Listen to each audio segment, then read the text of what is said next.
Chapter 8:21. An opportunity to defeat the enemy? If Chen Sansi truly had a solution, he would have already used it. Why wait until now? Ming Qingfeng retorted. The best plan for now is for the army to split into 2 divisions and support each other remotely. That is the best strategy. Who dares to leave?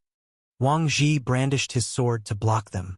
Zhao Kong, Zhu Tong, and others immediately lined up behind him. Wang Ji, are you rebelling? Ming Qingfeng glared angrily. Tension mounted between both sides. The emperor's dragon carriage was getting closer to the city gates. As things seemed to be escalating, a pair of elderly yet strong hands pressed down on Wang Ji's shoulder.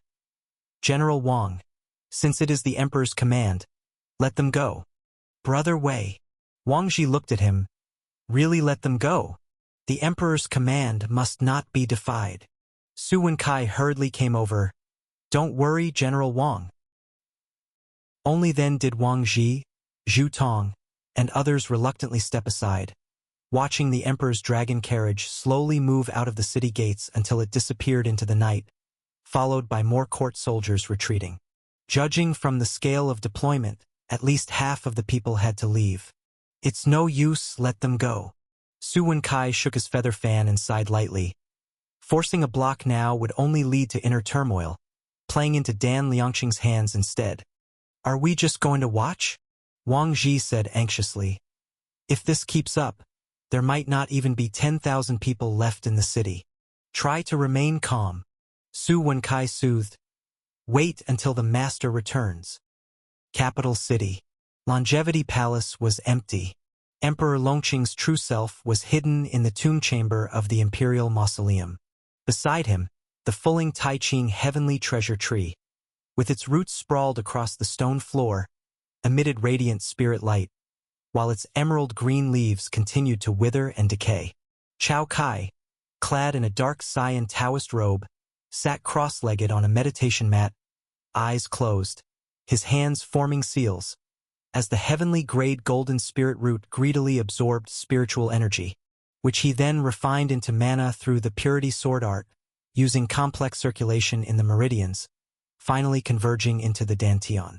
Understanding one's own being with divine sense. In Chao Kai's dantian, it was filled with mana condensed to its limit, forming a magic fog that swirled endlessly, akin to dense fog in the autumn mountains, or rolling clouds high above. Suddenly, amidst the dense clouds, a golden light appeared. Consequently, the entire heavenly dome began to transform dramatically. Cloud seas surged, dust billowed. Everything started converging towards the golden light, forming an unprecedented storm. Foundation establishment. Reaching the final moment. In Chao Kai's mind, his life's memories began to surface. That was his life also. 100 years of spring and autumn. In the 12th year of Yuanxi, in the Great Ming Palace in the capital city, a palace made from the clothing workshop gave birth to a dragon child, and was conferred the title of Ning Kairen, with her son named Kai by the Ancestral Affairs Office, a prince of humble birth, Chao Kai. With numerous offspring under Emperor Shang Rui, there were no less than 16 princes, and given his status as illegitimate born, young Chao Kai was not favored in the palace, being isolated and despised by his royal brothers. In the 18th year of Yuanxi, Ning Kairen passed away due to illness when Chao Kai was only 6 years old. After his mother's death, palace maids and eunuchs often secretly withheld his monthly allowance, and despite being a prince, he often went without meat for an entire month. He didn't even have the qualification to attend the cultural hall for schooling, and by the age of 16, the Ancestral Affairs Office only sent an eunuch at the Meridian Passage realm to teach him martial arts. But unfortunately, his qualifications were mediocre. During this time, Chao Kai could only sneak out of the palace to attend a private school set up by an old minister in the capital city to learn to read and write. It was during this process that he met Sun Xiangzong, who was still a youth at the time and had been sold to the capital city by martial arts traffickers for his excellent root bone. Back then, he was known as Sun Qing. In the 28th year of Yuanxi, Chao Kai, who had never seen his father since birth, received an imperial edict sending him to a remote and desolate prefecture city to assume a minor role. Before leaving, He was filled with reluctance, unwilling to accept that due to his illegitimate birth, he might never have the chance to even glimpse his biological father, nor was he content with being raised like livestock, leading a mediocre life. Thus, with a simple disguise and a forged identity, Cao Kai joined that year's imperial examinations, overcoming hurdles from county towns to the capital city, and finally being appointed by the emperor as the top scholar during the imperial court exam. It wasn't until over 10 days later at court during the conferring ceremony that an old man recognized the 17th prince. Finally, Emperor Shang Rui remembered Cao Kai. This prince of humble birth became renowned across the land. In the 29th year of Yuanxi, Sun Qing witnessed corrupt officials colluding with sect disciples to take lives, and in a rage, he killed sect disciples and imperial officials, fleeing everywhere in the process, dubbed the sword catcher in Jianghu. Cao Kai braved life-threatening risks, bringing along all his possessions, saving Sun Qing from the sword catchers who were about to hand him over to the court. Henceforth, Sun Qing was renamed Sun Xiangzong, becoming a personal guard beside the 17th prince. In the 34th year of Yuanxi, Cao Kai was appointed to the Imperial Supervision Office, where he cracked multiple major cases, gaining further favor from Emperor Shang Rui. In the 35th year of Yuanxi, Cao Kai officially entered the court. In the 36th year of Yuanxi, Cao Kai headed south to provide disaster relief, sweeping away treacherous authorities wherever he went, with the people of Jiangnan bowing in gratitude during his departure. In the 37th year of Yuanxi, the former crown prince drowned, and over 10 royal princes began vying for succession. Cao Kai did not participate, solely focused on reform and implementing new policies, known as the 17th Sage King throughout the realm. In the 39th year of Yuanxi, as Emperor Shang Rui increasingly favored Cao Kai and repeatedly indicated his intention to consider him as heir, it sparked the displeasure of the fourth prince and prince, leading to their plot of framing him. Chapter 822. In the 40th year of Yuanxi, Prince Tang, Cao Kai, was accused of having an affair with the concubine in the palace, spared from capital punishment but banished to guard the border in Beiliang. In the same year, the barbarian army invaded. Cao Kai and Sun Xiangzong achieved a great deal with less, making a name for themselves at the border. In the 42nd year of Yuanxi, scene after scene, moment after moment, 100 years of spring and autumn, passing like smoke, 100 years of rise and fall, passing as if in a dream. Now, Cao Kai is already 109 years old, after ascending the throne. Through the Ancestral Affairs Office, he encountered more stories about the grand ancestor Cao Xie. So he began seeking immortality and enlightenment, coincidentally obtaining immortal law when the heavenly gate opened 50 years ago. But meanwhile, he also felt the crisis, the insignificance, the unease. If one day, the seal is lifted, immortals swarm eastern continent, what will the people do? What will the Cao family, imperial family do? From this, Cao Kai's resolution deepened, vowing to pursue immortality. He has a heavenly grade spiritual root in the cultivation world with enough resources, not just golden core, but achieving nascent soul is highly possible. But, unfortunately, spiritual energy is extremely scarce in heaven and earth. 20 years have passed and still at early stage qi refining. Even worse, due to Cao Kai's diligent governance, exhausting his qi blood day and night, alongside improper early-stage cultivation damaging meridians, his lifespan greatly shortened, death approaching closer. He is unwilling. His grand ambition is to be a monarch of the ages, to cut down the so-called immortals who once humiliated him, to ensure Great Shang dynasty's eternal legacy, to become Emperor Wanshou. Why must he, such a wise ruler, die young?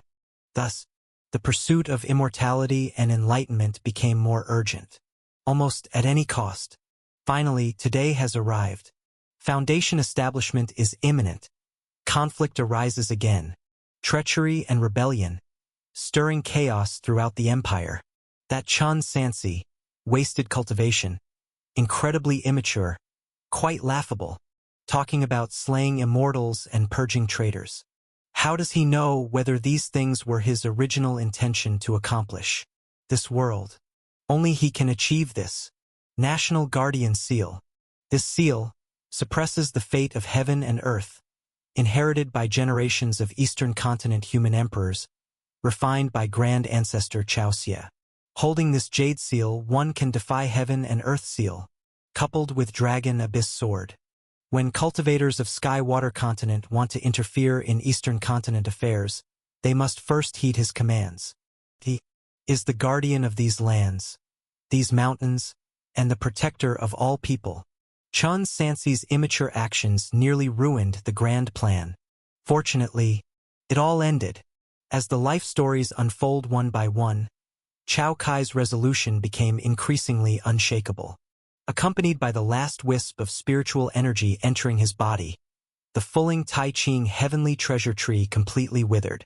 Simultaneously, the cloud sea within Chao Kai's dantian gathered towards the golden light at incredible speed, becoming a vortex capable of devouring everything, gathering all power, compressing into a singularity, until the final trace of magic fog merged into golden light. The originally tumultuous dantian suddenly calmed. Only a cluster of golden light slowly descended, turning into a pond of shining spirit light within the dantian. Foundation establishment succeeded. The mana condensed by qi refining cultivators within the dantian is referred to as magic fog. The mana condensed by foundation establishment cultivators within the dantian is referred to as magic sea. Magic fog transformed into magic sea signifies successful foundation establishment. Emperor Longqing abruptly opened his dragon eyes, then cast a spell, his entire being piercing through the stone of the tomb chamber, carrying golden light into the sky. Within the imperial mausoleum, a gathering of death guards and eunuchs cultivating incense fire divine Tao. Upon witnessing this scene, Huang Hong first paused, then his face showed uncontrollable reverence and joy, leading the kneel in greeting, loudly celebrating. "Welcome, Your Majesty, from seclusion. Congratulations on Your Majesty's successful foundation establishment. Emperor of Dashing, Emperor Wan Shou. Live long and prosper. Eternity." The chorus echoed, shaking the mountains and fields. After experiencing the surge of mana and the increase of 100 years in lifespan, Emperor Longqing descended gracefully from the heavens back to the earth, with an air of immortality and divine presence. One cycle of 60 years has passed, and indeed, heaven does not disappoint the determined. With one hand on the horsetail whisk, his expression was still as calm as a lake, without losing his composure from the breakthrough, and he spoke in a deep voice. "How is the battle at Chibi?" After the Battle of Qiantang Prefecture, Kunlun Mountain was no longer safe. Emperor Longqing then retreated to cultivate at the Imperial Mausoleum outside the capital city, taking a fasting pill and entering secluded cultivation, unaware of the happenings outside, and only remembered the appointment of a young man named Zhou Rong in the court. Chibi. Ritual supervision Chamberlain eunuch Huang Hong was momentarily speechless, opening his mouth as if to say something, but was unable to speak. "What?" Emperor Longqing said unsurprisingly. "Defeated at Chibi?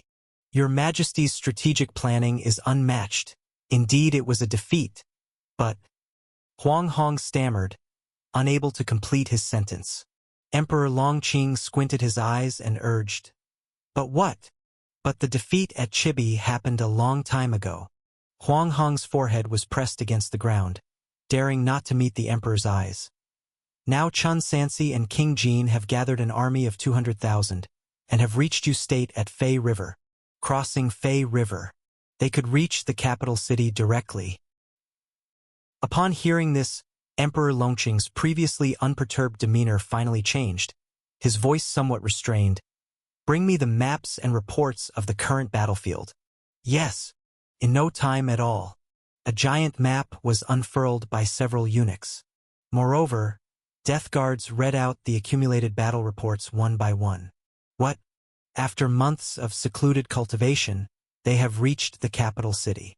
Emperor Longqing's expression grew more somber. Great Shang territory, 1 capital and 36 states. In just 2 years.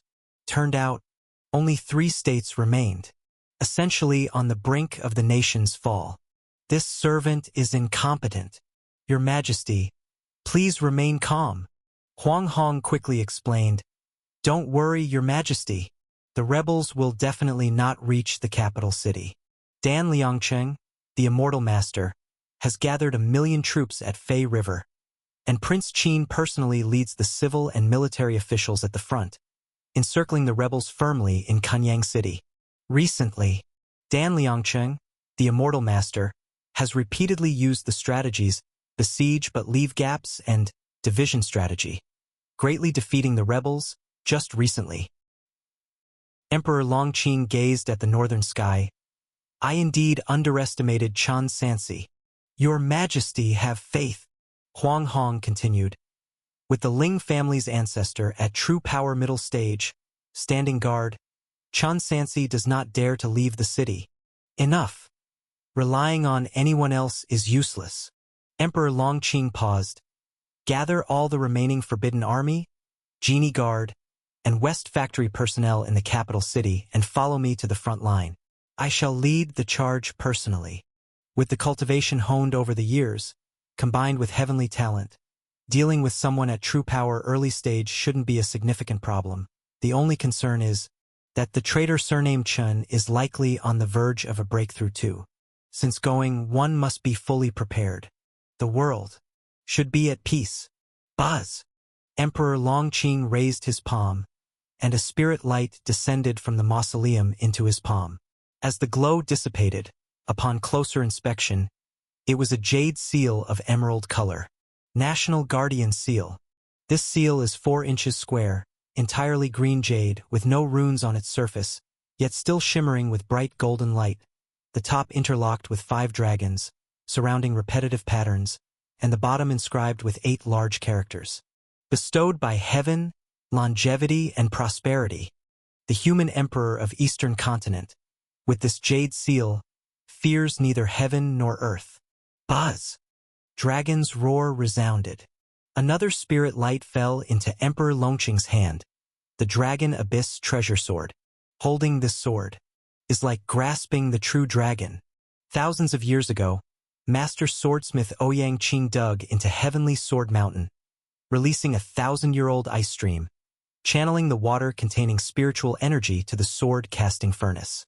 He crafted 7 cold pools following the sequence of the Big Dipper's heavenly phenomenon, thus named 7 stars. At this moment, under the gaze of numerous eunuchs, merely glancing at the sword's ridge, one feels as if standing atop a peak gazing down into an abyss, deep and unfathomable, capturing the soul, as if a giant dragon lies within, ready to soar into the skies at any moment. This is Dragon Abyss. The full name of this sword is 7 Stars Dragon Abyss Sword. It still possesses the Grand Ancestor's legacy, which is Emperor Longqing's ultimate trump card. Finally, he reached into his sleeve to retrieve a wooden box, opening it to reveal a blood-red pill. After checking, ensuring everything is perfect, Emperor Longqing waved his hand to return all the items to his sleeve, then summoned a gigantic immortal crane, ascending into the skies amidst its sharp cry, straight towards Kanyang City. Chapter 823. One shot pierces armor for 2,600. Outside Kanyang City, 1,000,000 soldiers of the court army. Position of the Central Army. Immortal Master Dan, an assistant general, came to report. As expected, they fell for your chain trap. Their morale has collapsed, and they are at odds with each other. They have begun a large-scale withdrawal. Good. Then let's speed them up a bit more. Dan Liangcheng ordered calmly. Transmit my orders. Keep the gap at the North City Gate open, and have the Vanguard Army send 50,000 men to storm the city. Within just 2 hours, the Orthodox Emperor and his civil and military officials had all withdrawn. Within Kanyang City, 20,000 of the defending troops had already left, and the number was continuously decreasing. Cui Zhichen of Seeking Immortal Tower controlled his sword to come to the city wall and spoke respectfully. Senior Huang, how many cultivators do you think should withdraw? Should the formation be dismantled as well? Fellow Taoist Kui. Huang Laojiu exposed his missing front teeth. The old man knows nothing about warfare. How dare I speak recklessly? All right then. Cui Zhichen nodded slightly. Then shall we leave together, senior? Leave. Huang Laojiu took a breath, gazing into the distance. Aren't we waiting for Daoist Chan? Senior, Cui Zhichen said solemnly. Everyone decided to withdraw because they suspect that Chen Sansi is colluding with Yunding Palace. Boom, boom, boom, boom. As the two talked, the urgent beat of war drums suddenly sounded, as the enemy army launched another attack. Here they come again. Huang Laojiu got up hurriedly, forming seals with his hands to control the array plate. Fellow Taoist Cui, you go first. The old man will hold them off for a while, and then leave with you all. Thank you, senior. Cui Zhichen cupped his fist and departed. The enemy's sudden assault on the city does require someone to stay behind to cover the retreat, or else if the court army captures Kunyang City too quickly, their forces might not have crossed the Fei River in time.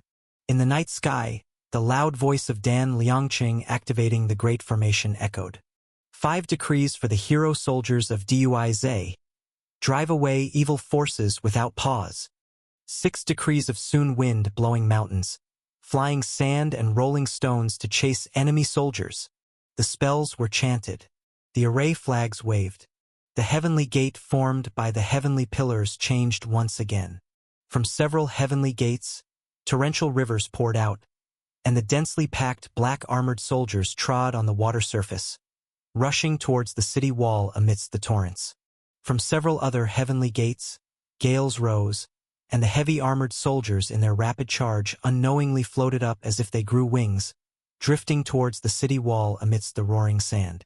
Wei Xian, Song Guizhi, and others had long been waiting on the city wall, leading Bailiang soldiers in another bloody slaughter. But the troops under the Orthodox banner had no will to resist, especially after knowing that many of their brothers had already fled. Their hearts became more unsettled, with some dropping their weapons to escape directly. The combination of surrounding the enemy and sowing discord had more and more frightening effects. Boom! Until in the night sky, a divine beast vermilion bird carrying burning sky-intense flames descended from the heavens, spreading a vast sea of fire over the torrent. In the scorching heat, countless court soldiers turned to ashes on the spot. Chen Sansi, clad in black armor, descended with his fiery flame spear, landing directly in the core of the enemy's vanguard army, charging straight at Minister of War Zhu Ming. Ah? Zhu Ming was terrified. Stop him! Stop him quickly! Mr. Zhu, retreat! A perfected cultivator raised his hand and unleashed his own life-bound magical artifact, a giant battle drum, with each beat of the drum's surface emitting a netherworld aura, gathering ghost soldiers wielding swords, spears, and halberds, increasing in number until they covered the sky and earth.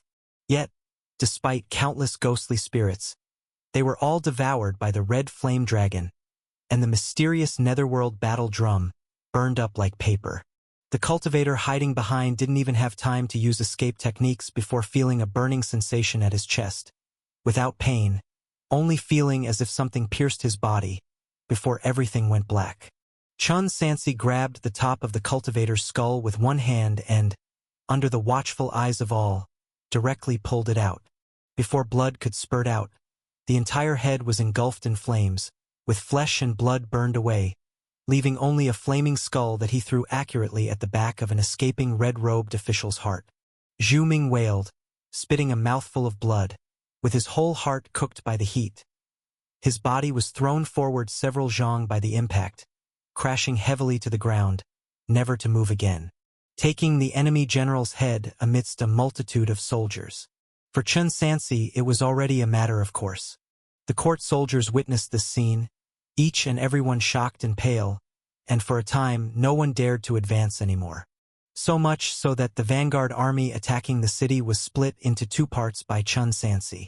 One man dividing the enemy's formation. On the walls of Kunyang City, the bloodthirsty Bailiang army, seeing this, was filled with high morale. Su Wenkai waved his feather fan. General Wang, General Yi, General Rong, you 3 lead 20,000 elite troops to break out and defeat the enemy. At your command. The south city gate of Kunyang opened with a roar. Amidst being surrounded by a large army, the Bailiang army actually took the initiative to attack, catching the court soldiers off guard. Chun Sansi summoned Qian Sun, riding a white horse, moved through the army as if in uninhabited territory. Upon seeing this, Dan Liangqing had no choice but to lead several cultivators from the rear personally. He waved the mystic jade golden bamboo, his voice resonant as he adjusted the grand formation again. 7 decrees of Gen Mountain. Show your power, seal the ghost path and route, pierce the ghost heart, break the ghost belly, lock the malevolent spirits within the 8 trigrams palace. The 6 Ding 6 Jia Great Formation, ever-changing. Chapter 824. From attacking cities and lands to trapping immortals and slaying demons, everything is included. But no matter how formidable and exquisite the heavenly book array may be, it must be able to be executed in practice. And this is not something every commanding officer can achieve. Dan Liangqing had once led troops, but this current army of 1 million is not his, and the trust and rapport between him and the troops are far from sufficient. The sudden change caused great turmoil among the vanguard army. In the chaos, a considerable number of soldiers were already at a loss. The 100 captains forgot how to command, the small flag bearers forgot how to wave the military flag, and the array soldiers did not know where to go, whether to advance or retreat. Fortunately, Dan Liangqing was after all experienced, and he commanded a few same-sect members to hold down the positions in various directions, and then together cast spells towards the ground to suppress the white robes, finally stabilizing the situation and allowing the formation to function smoothly. The moment the formation unfolded, it resonated with the towering heavenly pillars on the desolate battlefield. 7 decrees of Gen Mountain reveal their power. The thick earth continued to crack, carrying radiant spirit light into the air before crashing down to the ground like a torrential storm. Boom! Boom! Boom! The awe-inspiring power of the military array combined with the spellcasting of several chi-refining perfected cultivators finally managed to curb the unstoppable momentum of the white robes. But this was just the second half. In front of the city gate, 30,000 Bailiang troops had already stormed out of the city. Streams of mystical energy surged out from within Chen Sansi and merged with the army. The magnificent soul-suppressing formation resonated throughout the city, the Liang Wang's array-breaking tune. In an instant, heaven and earth changed color, and the Bailiang army seemed to unite with the troops of an ancient battlefield, scattering the already chaotic vanguard army into disarray, then continued to charge forward. Ahead lies the army of 1 million. In war, having more troops does not guarantee infallibility. On the contrary, humans are not mechanistic parts. They are beings with individual thoughts. 1 million people represent 1 million different ideas.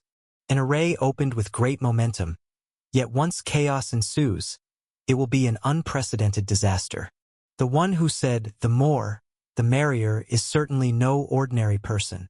At this moment, Chun Sansi, alone in the center, carved through the battlefield, and the Bailiang army deployed the heavenly book array, causing the entire vanguard army to fall into utter chaos. Meanwhile, the Bailiang army, unstoppable, continued to bore through the vanguard army into the heartland. Should they succeed with no means to swiftly slay the white robes, it might very well lead to a catastrophic collapse. What a cunning plan to lure the tiger away from the mountain. Dan Liangqing snared. This person somehow learned about Prince Qin and others gathering in Ba County, using this to lure Ling Kuei away, then executing a backward charge, attempting to create a battle opportunity. He would never let Chen Sansi succeed so easily. With this in mind, Dan Liangqing steeled his resolve and waved the array flag of mystic jade golden bamboo. Hum rumble! In the dark night, spirit light radiated brightly. The stone pillars at the forefront activated once more, forming a boundary that spanned the horizon, the thick earth barrier also being a one-way defense.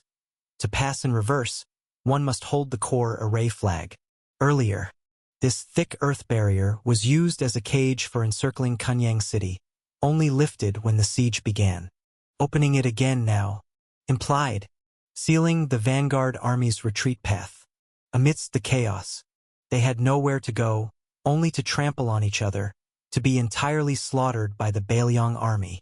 But precisely because of this, the Baeliong army was blocked outside the boundary, unable to continue pressing forward. Survive by cutting off the tail. Dan Liangqing could only abandon part of the vanguard army to preserve the overall situation. He waved his life-bound magical artifact again, sending wave after wave of azure light towards the ground. Meanwhile, in the starry sky, a black shadow rushed towards them at high speed, riding on feathered wings of light.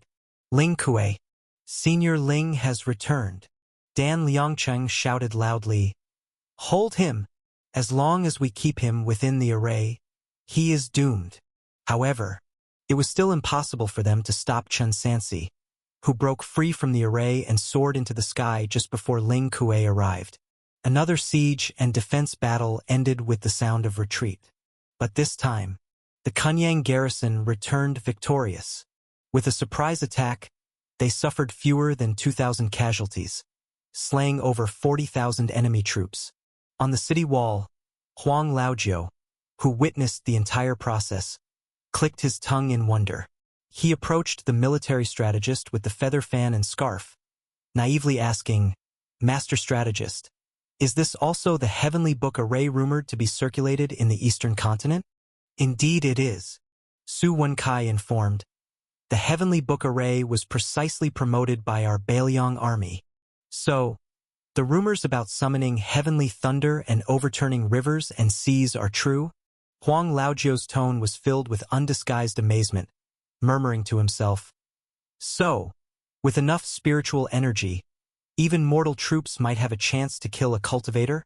Su Wenkai could not hear clearly. What is immortal Master Huang saying? Nothing, nothing. Huang Laojiu waved his hand, awkwardly asking again. Speaking of which, although this old man is dull, I am still a mage and know that setting up formations must rely on nature's spiritual energy to exert their power.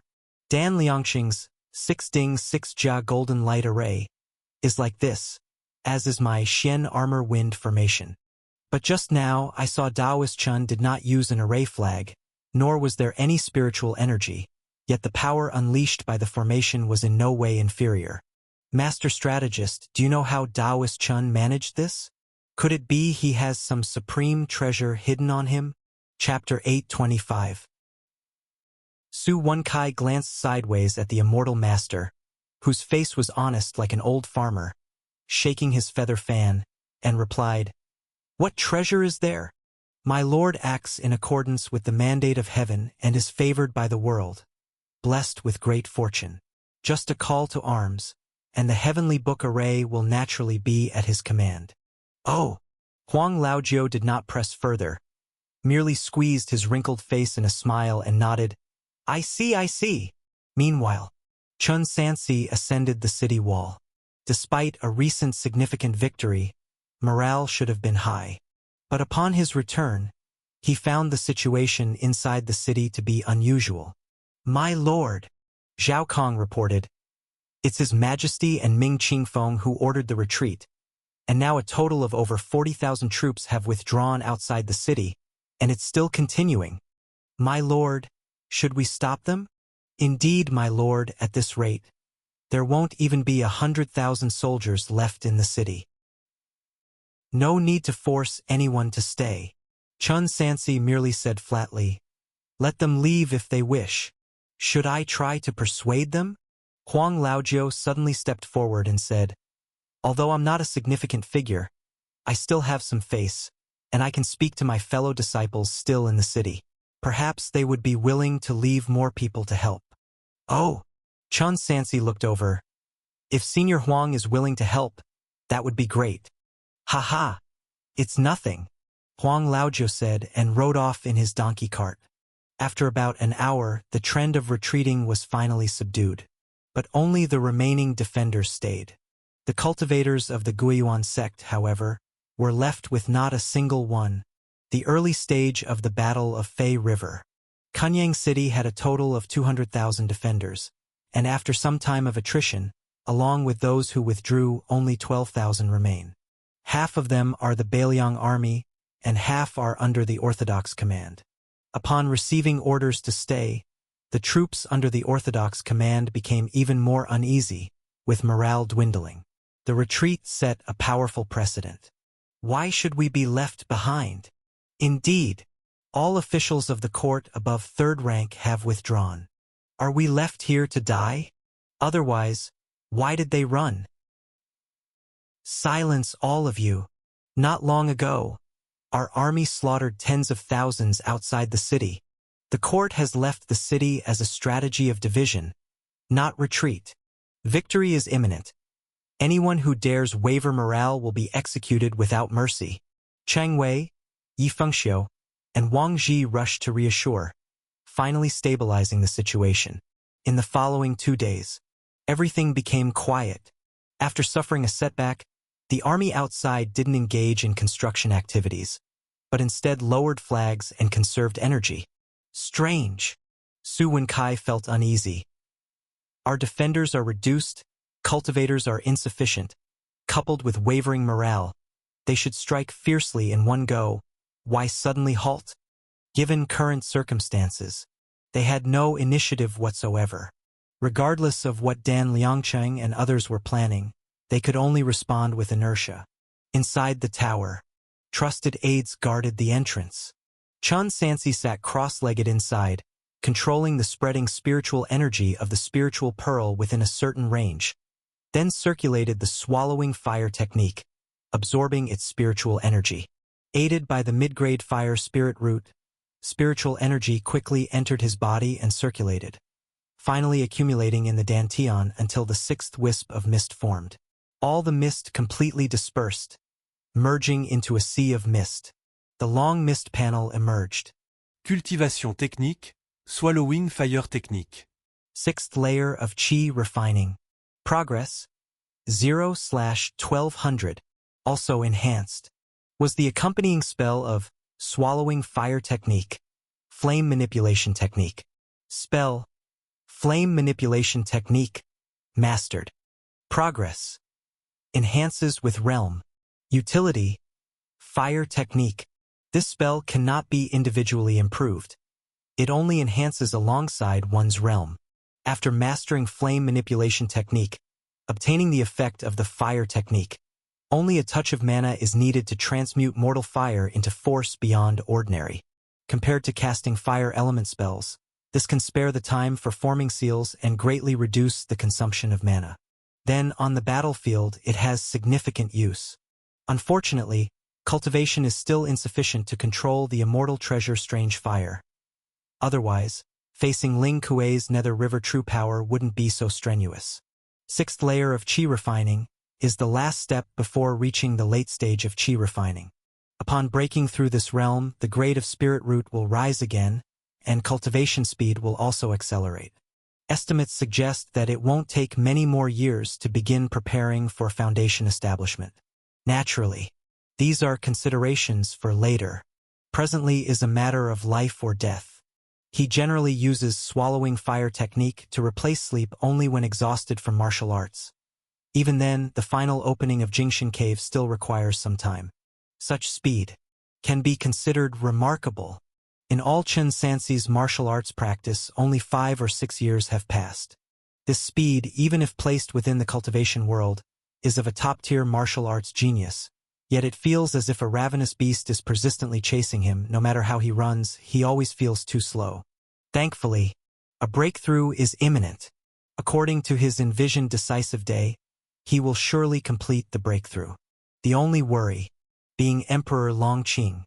Initially, Chun Sansi insisted on finishing the battle swiftly, and now over 2 years have passed, yet it's somewhat delayed. Cao Kai most likely will finish his retreat before the decisive battle. Perhaps it's already complete. Well, if unavoidable, then avoid no more. Boom, boom, boom. As he was lost in thought, outside rang the stirring sound of battle drums. Chapter 826. Chun Sansi immediately put away all sorts of thoughts and came to the top of the city wall. Only 2 days had passed. The imperial army outside the city finally resumed their assault on the city. 8 decrees of Can Water accept 1,000 auspicious omens, All foul and evil energies vanish without a trace. The Taiji dual forces stabilize the center, and the 64 hexagrams organized to eliminate the demons. The Six-Ding Six-Jia Great Formation underwent changes once again. Within the heavenly gate, the five-colored auspicious light blossomed. Countless siege engines and black-armored soldiers transformed into a black tsunami surging toward the solitary city. Light the fires! Launch the fire arrows! Chun Sansi shouted fiercely. With a single command, all the catapults within the city had stones with large amounts of flammable dry grass tied to their surfaces, crashing down round after round, turning the battlefield outside the city into a field of dry grass. Immediately after, all the crossbowmen drew their bows and fired arrows, a massive number of fire arrows filling the sky, like a grand storm of fire raining down. Dry wood meeting fierce flames. In an instant, the wasteland caught fire everywhere. Masses of flames, viewed from above, appeared like interconnected pools of water. Yet, under the support of the Six-Ding Six-Jia Great Formation, the bodies of all the soldiers passing through the heavenly gate were covered with the five-colored auspicious light, unafraid of the mortal flames. Until atop Kunyang City, a solitary figure descended from the sky. Then the previously scattered flames began to converge in the air, tendrils of flame pouring into the night sky, like one flying snake after another leaping, all gathering in the firmament above, forming a sea of fire that obscured the heavens and dyed the entire wasteland a garish red. Beneath the sea of fire, Chun Sansi stood in the void, his pupils ablaze, holding the silver dragon's spear akin to the fire god. He slowly lifted the gun tip, suddenly diving towards the ground, causing the sea of fire to cascade down. As if the sky collapsed. Rumble! This time, even the five-colored auspicious light couldn't withstand it. The soldiers on the ground felt as if they were in a furnace, their armor turning into a searing cauldron until their vision was completely veiled by the flames, and the world plunged into darkness. Flamme manipulation technique. Fire technique. One spear breaks armor. 2006. Chun Sansi, your time of death has come. As the imperial army fell into extreme terror, Ling family's ancestor Ling Kuei arrived in response, and before his words were even finished, the blade was already before the face of the man in the white robe, moving so swiftly that no one saw when he made the strike. Clang! The piercing sound of metal clashing was like ripping open the eardrums of thousands. Chun Sansi retreated half a step under the opponent's vast true power, and the Longdan bright silver spear inevitably got sticky with a gooey nether river true power. Before he could make the next move, the netherworld broadsword cut down once again. As Chun Sansi swiftly retreated, he twirled the Longdan bright silver spear, summoning the battlefield's flames which whirled into a fiery tornado around him, with thick earthen walls of golden light appearing at his flanks, and behind him, strands of violet sword chi emerged. With all his tactics, he charged toward the opponent, engaging in ferocious combat with the ultimate spear technique of the Eastern Continent and the Sky Water Sword technique. After about 3 to 5 rounds, Chun Sansi began using his magic cultivation advantage to slip into the night sky, while simultaneously employing the flame manipulation technique to hinder the opponent and quickly circulating fire element true power to rid himself of the bone-attaching sore left by the nether river power, all while watching for an opportunity to cast off the opponent and strike down high-ranking military officers. Even stronger, Ling Kuei squinted at the man in the white robe ahead, gritting his teeth. Chun Sansi, what formidable talent you have! Breaking through from the true power early stage to the middle stage would even take a top martial arts genius from the Skywater continent 5 years. Yet from Guandu until now, it has only been a little over 2 years. Such talent, if given time, could even revive martial arts. But unfortunately, it all ends now. As he spoke, another light of escape flew from the million-strong army toward the sky, arriving in front of the two in the blink of an eye. Chun Sansi looked intently and saw a familiar figure, Emperor Longqing. Chapter 827 Dragon Abyss. A golden light of escape soared into the sky from amidst the army, blocking the path ahead in the night sky. Take a closer look. The newcomer was clad in a Taoist robe, riding on an immortal crane. Though not burly in stature, he stood as majestically as a Song. The ancient and elegant robe, made of dark green fabric, emitted a soft luster under the moonlight, with cloud patterns floating gracefully, embodying the unity of heaven and man. This elder Taoist's hair and beard were grizzled, yet his face showed no signs of aging, a testament to the saying crane hair youthful face. His eyes bright like starlight, deep and serene. The night wind rustled by, causing his hair and beard to sway. His robes fluttering, exuding the dignity of overlooking all beings, amidst the immortal air and Taoist aura. The human emperor of the eastern continent, Emperor Longqing of Dashing, Chao Kai. Baoyang King. Emperor Longqing's deep and resonant voice echoed, with a teasing tone, every word seeming to clasp one's throat like an invisible hand. Even though you have deceived me multiple times, I still hold you in high regard, giving you one last chance. Stand down now, and I shall preserve your title, your status, and even your military power. Whatever you wish to accomplish can only be achieved with me present, and only I can provide everything you need moving forward. And then what? Chen Sansi quietly listened to the opponent finish speaking before slowly responding. And the past matters are just forgiven? Since ancient times, those who achieve great things do not worry about trifles. Emperor Longqing recited in a slow and stately manner. As the ancients said in a poem, the southern rivers and mountains are drawn into the battle plan, where do the living creatures ask the fishermen and woodcutters. Refrain from discussing the matter of marquee.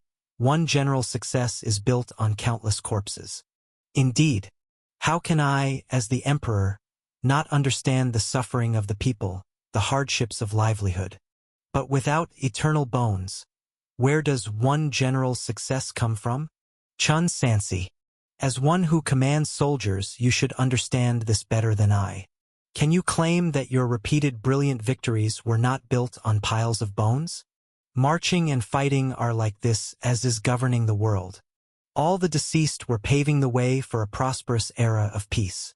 And today, Chen Sansi, your actions are trying to destroy all of this, attempting to cause needless bloodshed among the people, which is precisely why I'll give you another chance to awaken. This is different. Chen Sansi listened to the emperor's sly reasoning and gently shook his head. Chao Kai, do you believe what you say? Oh, Emperor Longqing slightly narrowed his eyes. I'd like to hear how you refute this. No refutation. Chen Sansi merely pointed his spear light at the other's heavenly spirit, his voice emotionless behind a ferocious mask. You are not worthy to hear it. Upon hearing this, Emperor Longqing did not get angry, sighing deeply. The name lasts for ages, but the solitude is for posthumous matters. Since that's the case, there's nothing more to say. I will send you on your way then. The moment the words fell, he suddenly brandished the horsetail whisk in his hand, turning into a ribbon of 5-colored auspicious light descending from the sky like a cascade.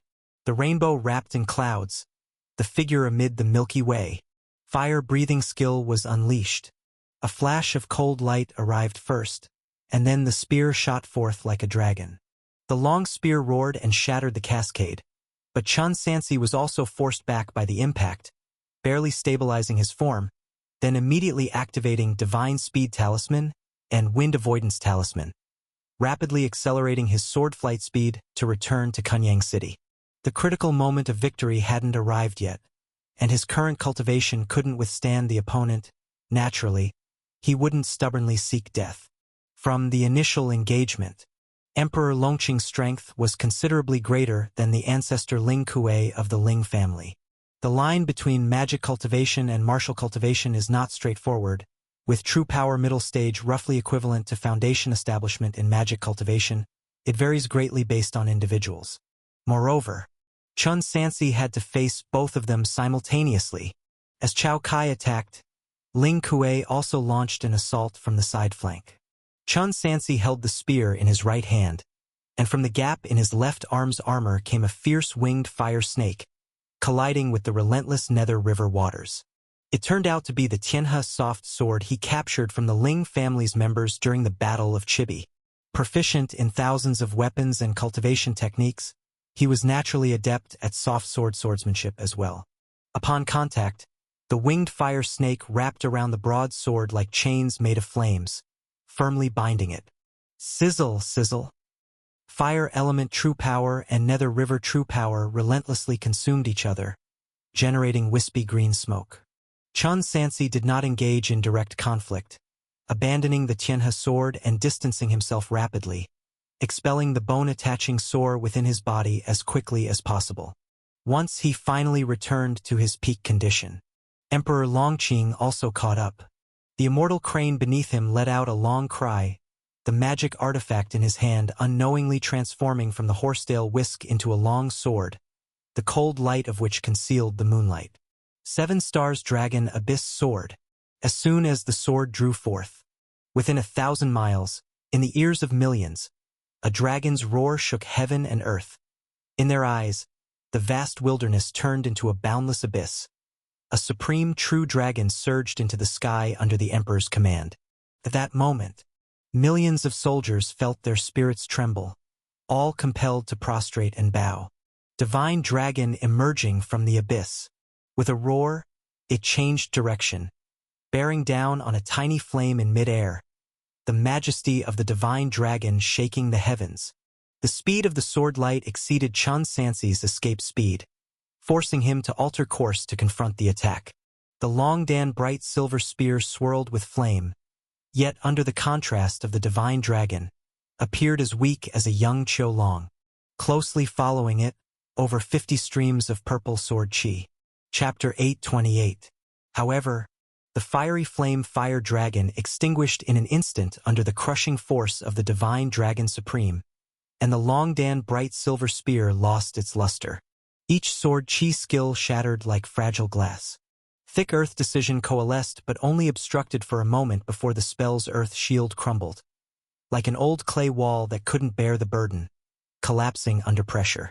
The 7 Stars Dragon Abyss Sword cleaved through effortlessly, heading straight for the Fu General armor. Sword chi vast as the ocean, with mana as grand as mountains. Until the sword's edge approached his head, a bright sword light appeared in front of the white robe, as the Jinhua sword was unsheathed to block, meeting the attack staunchly. Boom! The clash occurred. Within 100-mile radius, only a thunderous boom reminiscent of a lightning strike was heard. Then 1 million people witnessed the flames on the surface of the white robe become dull, the person losing control under the vast mana assault, plummeting straight to the ground. Another tremendous crash, like a mountain rock falling from the sky, caused the earth to tremble violently like an earth dragon turning over. At the sight of the white robe's fall, dust billowed, forming a deep pit a few feet wide with him at the center, the solid earth quickly cracking outward as if parched after a lengthy drought. Cough! Amidst the dust, Chun Sansi coughed up thick clotted blood. The mask on his face split and fell off, and the Fu General armor he wore had a shocking gash, warm blood gushing out from beneath the damaged armor. Even the Jinhua sword from the former King Yan's dynasty was full of cracks, which spread until the blade completely shattered into scraps of useless metal. This was the full power strike of the only Foundation Establishment cultivator in the Eastern continent, a Foundation Establishment cultivator of heavenly talent, considered the strongest person on the Divine Continent, assisted by the Sixting Six-Jia Great Formation and also the 7 Stars Dragon Abyss Sword. During the confrontation, Chun Sansi used the Shenju to perceive it, but unlike in the hidden room on Ziwei Mountain, he couldn't capture the bond with the Dragon Abyss Sword. It's likely that this power, possibly related to national fortune, was hidden or sealed within the sword by Emperor Longqing. This was very important to the old emperor. The master had said, back during the blood sacrifice in Liangzhou, it wasn't until the last moment of certain death that the old emperor planned to draw upon the power within the Dragon Abyss. Chun Sansi, holding the Shenju, was confident to fight the Dragon Abyss' profound power to the death. But the problem is, Emperor Longqing didn't utilize the profound power, just with the sharpness of the 7 Stars Dragon Abyss Sword alone. Such power could be displayed. The dragon's roar echoed again. Chao Kai didn't give the young man he had lifted with a single hand any chance to catch his breath. With the support of the 6 Ding 6 Jia Great Formation, the 7 Stars Dragon Abyss Sword drew down thunder as it slashed, resembling a strike of heavenly thunder. Crack! Amid the crisscrossing lightning, the white robe within the pit turned to dust. Emperor Longqing showed no joy. Instead, his pupils contracted as he activated investigation magic more cautiously, scanning the surroundings, finding the severely injured white robe 100 feet away. What was struck just now was merely a clone. With the help of concealing breath and hiding and disguise technique, Chun Sansi had already fled 100 feet away, now only 100 steps from the city protection array. An immortal crane's cry echoed. Emperor Longqing sped as a golden streak of light. The agility of a magic cultivator that the white robe had compared to Ling Kuei was utterly lost in front of an emperor at the Foundation Establishment realm. In just 2 breaths, he closed in to a sufficient distance, where the Taoist robe fluttered and the 7 Stars Dragon Abyss Sword was once again unleashed, carrying 7-colored auspicious light and rolling mana towards the heart of the white robe. Chun Sansi, enduring the meridian's pain, overcharged to mobilize the fire element true power and swallowing fire technique mana, once again lifting the Longdan bright silver spear, thick earth decision, and sword chi technique appeared in succession, alongside various defensive talismans acquired from cultivators, ready to meet this sword. In fact, at this position, he was no longer in existential danger. Even if he couldn't withstand this sword, he could still smoothly fall back into the city protection array. The second-tier formation was originally a formation corresponding to Foundation Establishment cultivators. Even if Longqing had successfully established his foundation, it would be difficult to deal with the formation in a short time. Yet just as Chun Sansi was ready to let his injuries worsen slightly, a donkey cart suddenly soared over, flying in front of him from above the city wall. Daoist Chen, go ahead. This old one will cover you. Huang Laojiu waved his donkey whip, arriving on the battlefield just in time to block in front of the white robe, sealing hands simultaneously, using essence blood to sacrifice a second-tier talisman. A blue light shield formed amidst the spirit light. The 7 Stars Dragon Abyss Sword struck upon it, shattering the light shield, but successfully halted the advancement of the sword's edge. Huang Laojiu, along with the cart, pitched high but stabilized in danger, and the donkey brayed as it suddenly sped up, racing straight back into the city protection array. Emperor Longqing, without hesitation, swung another sword, but it only stirred ripple-like waves on the surface of the mysterious armor Xuanfeng formation without breaking through. He dared not consume a large amount of mana to forcefully attack the formation in a short period, for that would only provide an opportunity for the opponent to exploit, so he had to give up temporarily. After he turned around, the Imperial Army also sounded the withdrawal horn. It's His Majesty! It's His Majesty! In the army, some generals recognized the suddenly appearing old Taoist in the sky as their great Shang Court's emperor. Longqing had arrived at the front line 2 days earlier. He had been staying hidden, waiting for the white robe to leave the city, with hopes of delivering a fatal blow. So until this moment, Chapter 829, the soldiers just realized that the emperor had emerged. They recalled the scene moments ago, as if an immortal descended or a true dragon had arrived. Even the legendary undefeated white robe, Chun Sansi, was struck down by a single sword and fled in disgrace. Everyone revered him as if he were a deity. In an instant, the million-strong army knelt as if blown by the wind like waves of grain, chanting in unison, "Long live great Shang Emperor Wan Shou! His Majesty the Emperor!" The sound shook the heavens and the earth. Kunyang City Wall. Commander! Zhao Kong and others hurriedly approached. The pale-faced Chun Sansi raised his hand, indicating he was fine, but only after entering the tower and closing the door did he cough up a mouthful of blood. The commander's injury could greatly demoralize the troops, so no matter how severe the injury, it must not be shown to the subordinates. After a brief meditation and bandaging his wounds, and swallowing a few healing pills, Chun Sansi returned to the city wall. Junior brother? Cheng Wei and others looked worried. Just a flesh wound, nothing serious. Chun Sansi said casually. Fellow Taoist Chun. Huang Laojiu took out a porcelain bottle from his robe. Old man here has some healing pills. I hope you don't mind taking them. Thank you, senior, for your assistance. Chun Sansi didn't plan to consume them but still accepted the pills, cupping his hands in gratitude. His heart was filled with greater confusion. According to his previous judgment, the true level of Huang Laojiu was likely beyond the qi refinement realm. Yet earlier, he only used a second-tier talisman without taking action himself. What is he waiting for? Once Longqing is dead, the enemy army will collapse. Or perhaps Chun Sansi's guess was wrong, and this person is indeed just a qi refining cultivator whose cultivation method is particularly unique, making the qi observation skill unable to see through? No matter what, he could only rely on himself. The former emperor has emerged. The already demoralized generals inside the city became even more panic-stricken. Ascended to immortality? Has the former emperor truly become an immortal?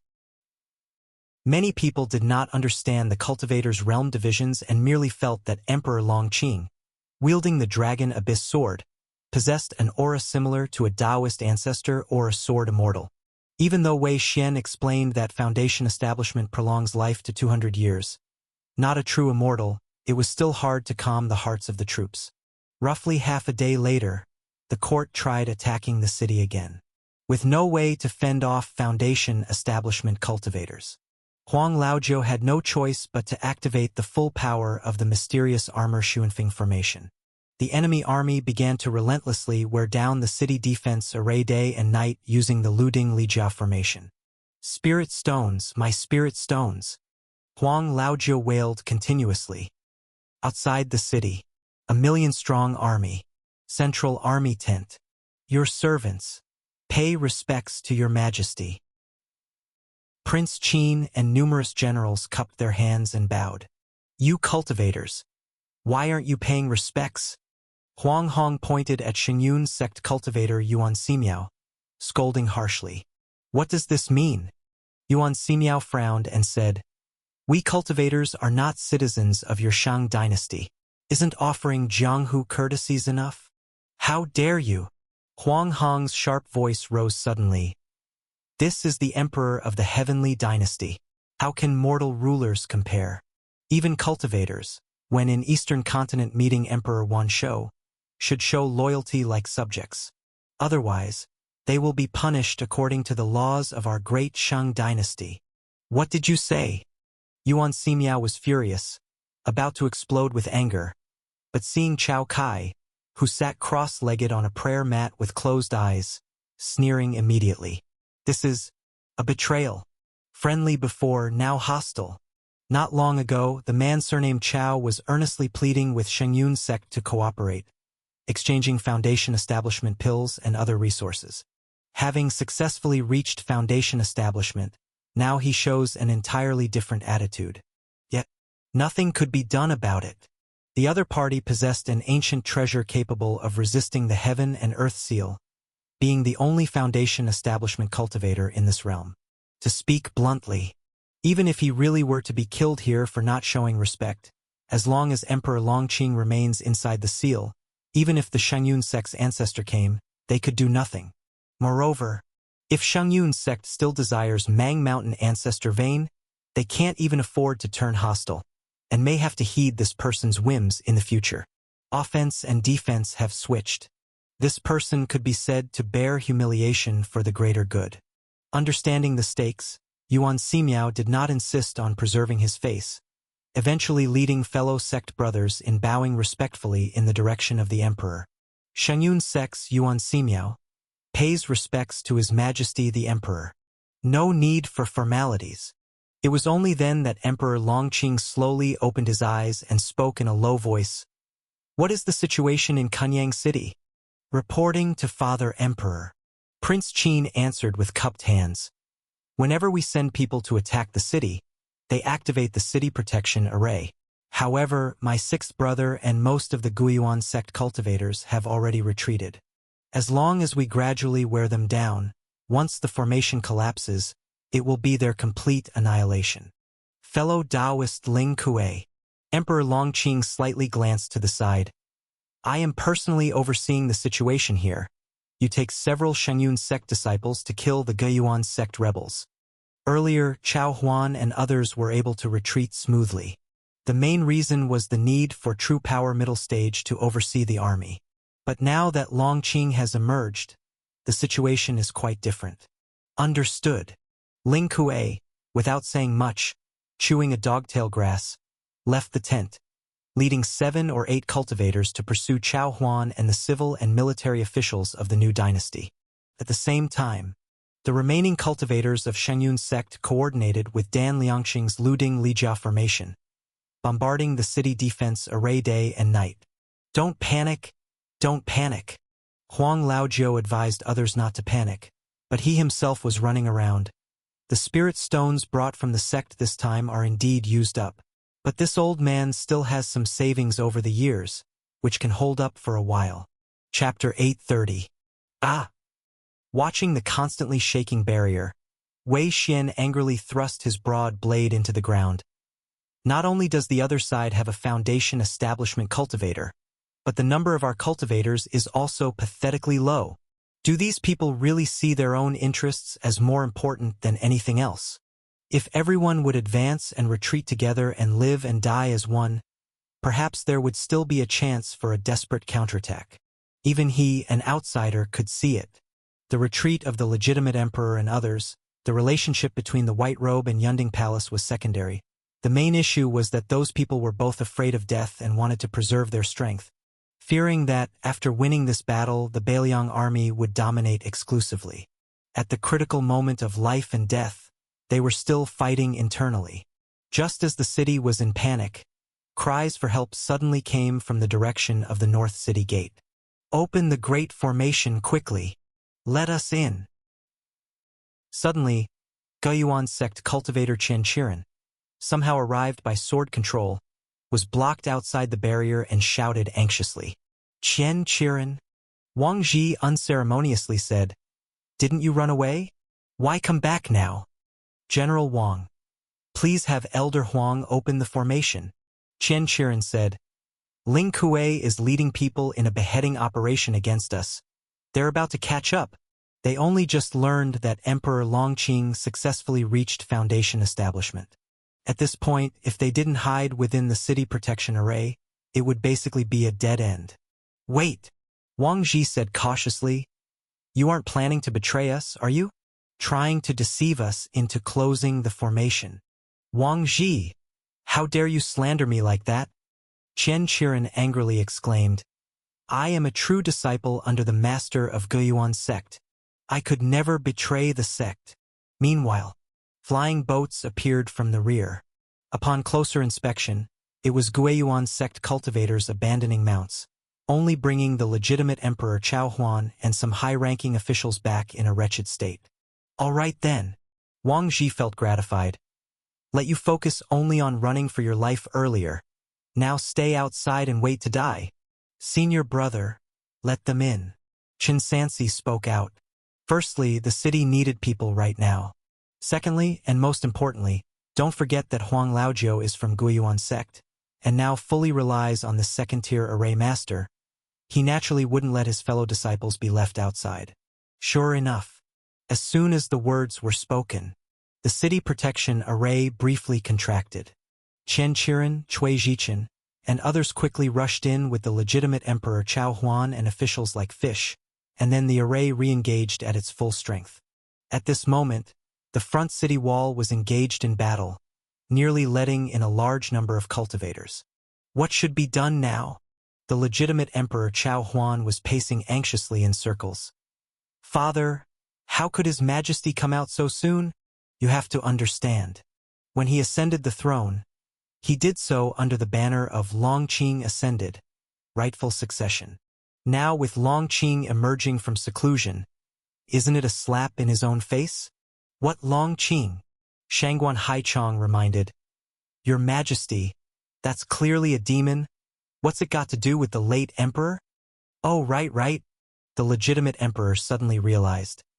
I don't know where this demon came from, daring to impersonate my father and defy the late emperor. Message transmission takes time. As long as this battle is won before it spreads, not many will know. But that's exactly the problem. Right now, forget about winning. Longqing achieved foundation establishment. Who among them could be his opponent? If this continues, they might all die in Kunyang City. Quickly invite Immortal Master Huang. Senior Huang. Cui Zhichen found the elderly cultivator privately, urgently asking, "Things have come to this? Shouldn't you make a move?" "Yes, senior." Qian Qiren followed, saying, "Back then, the master said that the sect obtained a treasure that conceals heavenly secrets, and is sending a senior capable of suppressing the eastern continent, to decisively establish dominance and claim the Mang Mountain ancestor vein. Having said this, surely he isn't just a chi refining perfection second-tier array master." Chapter 831 Imperial jäteseal. If the sect originally intended to send Yellow Laojiu instead of its ultimate weapon, then it's time to bring out the true senior. Faced with the anxious inquiries of the crowd, Yellow Laojiu merely revealed his pitch-black and void-like front teeth. Wait a bit longer. Don't we still have Daoist Chen? Senior is referring to Chen Sansi? Cui Zhichen's expression was solemn. You saw it too. He's not a match for Longqing at all, let alone the 6 Ding and 6 Jia formations formed by hundreds of thousands of troops outside.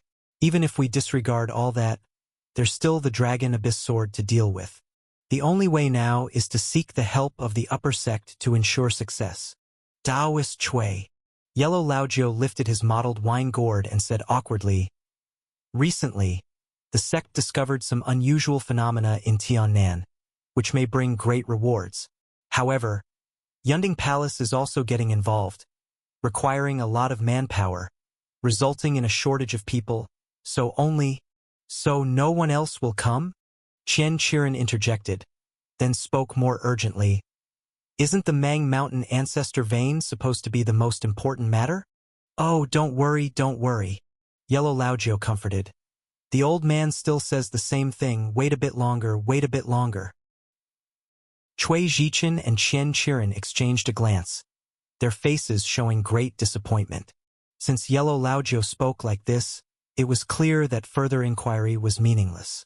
But could it be that next, we really have to just wait here to die? On the other side, Chen Sansi was reorganizing his troops. Fortunately, under Yellow Laojiu's previous obstruction, not many troops had been withdrawn from under the orthodox command, and there were still 120,000 soldiers in the city. Additionally, returning cultivators from the Guiyuan sect, relying on the mysterious Armor Xunfeng formation, could still hold on for some time. Moreover, he received news. After failing to assassinate Prince Jin Chaohuan, Ling family's ancestor Ling Kuei did not choose to return to the Fei River, but continued to lead cultivators searching everywhere in Songzhou carpet-like. They were looking for their family. When Sister Lan and the others were settled in Songzhou, although many measures were taken to cover them, if the cultivators were truly determined to search, they would eventually find traces. It was just a matter of time. The fate of the family was already deeply tied to Chen Sansi, impossible to sever completely. Winning this battle would suffice. If defeated, even if wife and children fled to the ends of the earth, ultimately, they would be hard-pressed to escape death. Rumble. As Chen Sansi contemplated, the ferocious assault on the city protection array outside suddenly ceased, prompting everyone to climb the city walls to observe the situation. It was seen. The court's siege troops split to the sides, as if black seawater was split open down the middle. A eunuch in a python robe carried a wooden tray, sprinting along this path until he reached below the city wall and stopped. Prince Jin, Ritual Supervision Chamberlain Huang Hong opened his mouth, his high-pitched voice echoing. His Majesty is benevolent, thinking of the father-son bond, has already decided to pardon your death sentence. So your highness should quickly come out of the city to surrender and end this ridiculous farce. If this drags on to the point where the city wall is breached, blades and swords have no eyes, and no one can guarantee his Majesty's safety. Eunuch! The Orthodox Emperor did not appear, but Minister of Revenue Shangguan Haichong stood on the city wall, pointing at the other's nose and cursing. This Jiang mountain has only one His Majesty, and that is the Orthodox Emperor. Stop spreading demonic words here. We will never surrender till death. Up until now, those most afraid of defeat were the families and sects that invested in the rebel army. Anyone could have a chance of survival. Except for them, it was impossible. You treacherous ministers and rebels, do you truly think you can be safe hiding in the city protection array? Huang Hong's expression was not ferocious, but his voice was terribly severe. For thousands of years, the Great Shang dynasty has been deemed the Central Plains orthodoxy by other countries, not just because its territory is centrally located on the divine continent, but because the imperial jade seal, the symbol of human emperor, is in the hands of our Great Shang dynasty. Today, let you treacherous ministers and rebels see for yourselves. What is the true orthodoxy under heaven? As he spoke, he suddenly lifted the orange-yellow brocade from the tray, revealing the 4-inch square, top-knobbed 5 Dragons National Guardian seal, which instantly released a magnificent golden light, transforming into a golden meteor shooting into the sky, stopping only at the apex of the 6 Ding and 6 Jia formations. Divine might, waves of golden light surged like tides, stirring and shocking the soul, dazzling and supreme, impossible to look directly at. The 5 true dragons on the seal's top spouted mysterious light. Divine might golden light pouring down on the bamboo green mysterious armor Xuanfeng formation, like a golden torrential downpour, each arrow rain causing the city protection array to shake violently, seeming as if it could become riddled with thousands of holes at any moment. Many array soldiers on the city walls could hardly stand, clutching walls or using weapons as crutches, barely keeping from collapsing. The jade seal suppresses heaven and earth. Your turtle shell won't last long. Huang Hong concluded with heartfelt advice. I'll give you the last day to consider. 1 day later, if you still refuse to come out to surrender, then we will have no choice but to lie. The Imperial Jade Seal, also known as the National Guardian Seal. Is it this object that helps Longqing resist the Heaven and Earth Seal? Chen Qiren was tempted to escape and seize the treasure, but the other party deliberately kept the seal at a distance from the city, and such a precious treasure must have deep ties to the owner. Rash thoughts were tantamount to seeking one's own death. This trip of mine has certainly broadened my horizons. Yellow Laojiu smacked his lips repeatedly. Even in a place of spiritual depletion, treasures are abundant. Chapter 832. Rumble. Senior Huang. The great formation is broken. In the not-too-distant area, came the terrified shouts of cultivators, only to see a horrific crack appear in the southeast of the city protection array under the pressure of the Imperial Jade Seal. Hey! Upon seeing this, Huang Laojiu stomped his foot and rushed to the crack, picking up the wine gourd at his waist, and began casting spells to mend it. Senior Huang, the great formation is damaged. Just after dealing with this side, another gap appeared on the other side. He rode his donkey carriage, shuttling back and forth in midair, patching here and there, until he finally gritted his teeth and pulled out 2 mid-grade spirit stones to recharge the formation, managing to stabilize the situation. But under the bombardment of the Imperial Jade Seal, the spiritual energy was also depleting at an incredible rate. What a sin! Huang Laojiu's state of mind was so shaken that his whole body trembled. He gingerly approached the white robe and asked, Taoist Chen, once you recover, can you swiftly break through to the true power middle stage? Chun Sansi nodded in acknowledgement. Then what are we waiting for? Let this old man help you heal. Once again, specks of emerald green light floated out from Huang Laojiu's wine gourd, like fireflies in the height of summer. Chun Sansi could sense that this was some kind of supreme would attribute spiritual power, exceptionally gentle, surely beneficial for healing injuries. But he dared not accept it, and couldn't allow the mana of a stranger to invade his meridians. Cultivators have crafty means, and who knows if they would leave hidden dangers behind. Rejected, Huang Laojiu appeared somewhat awkward, revealing a harmless, sheepish smile. This old man was presumptuous. Why not just take some elixir pills? This time, The elixir I'm giving you is just an ordinary first-rank healing pill. Chun Sansi accepted the still-sealed porcelain bottle. As a first-order alchemist, he could identify the most basic pills, thanks to Senior Huang. After this, Huang Laoju almost brought out everything he could to help. For those things that Chun Sansi could confirm were harmless, he accepted them readily. What he couldn't identify, he set aside temporarily. This person was in a hurry for him to heal and break through to the true power middle stage to confront Chao Kai. Of course, everyone was now in the same boat, sharing glory and loss, so mutual assistance was only natural. Taoist Chun, if you break through to the true power middle stage, how will you face the Dragon Abyss Sword? How will you break the Lu Ding Six-Jia Great Formation composed of millions? Huang Laojiu paused. His hoarse voice continued. This old man's spirit stones are truly running low. Chun Sansi did not answer but instead turned his gaze to the battlefield. But with one look, his heart sank.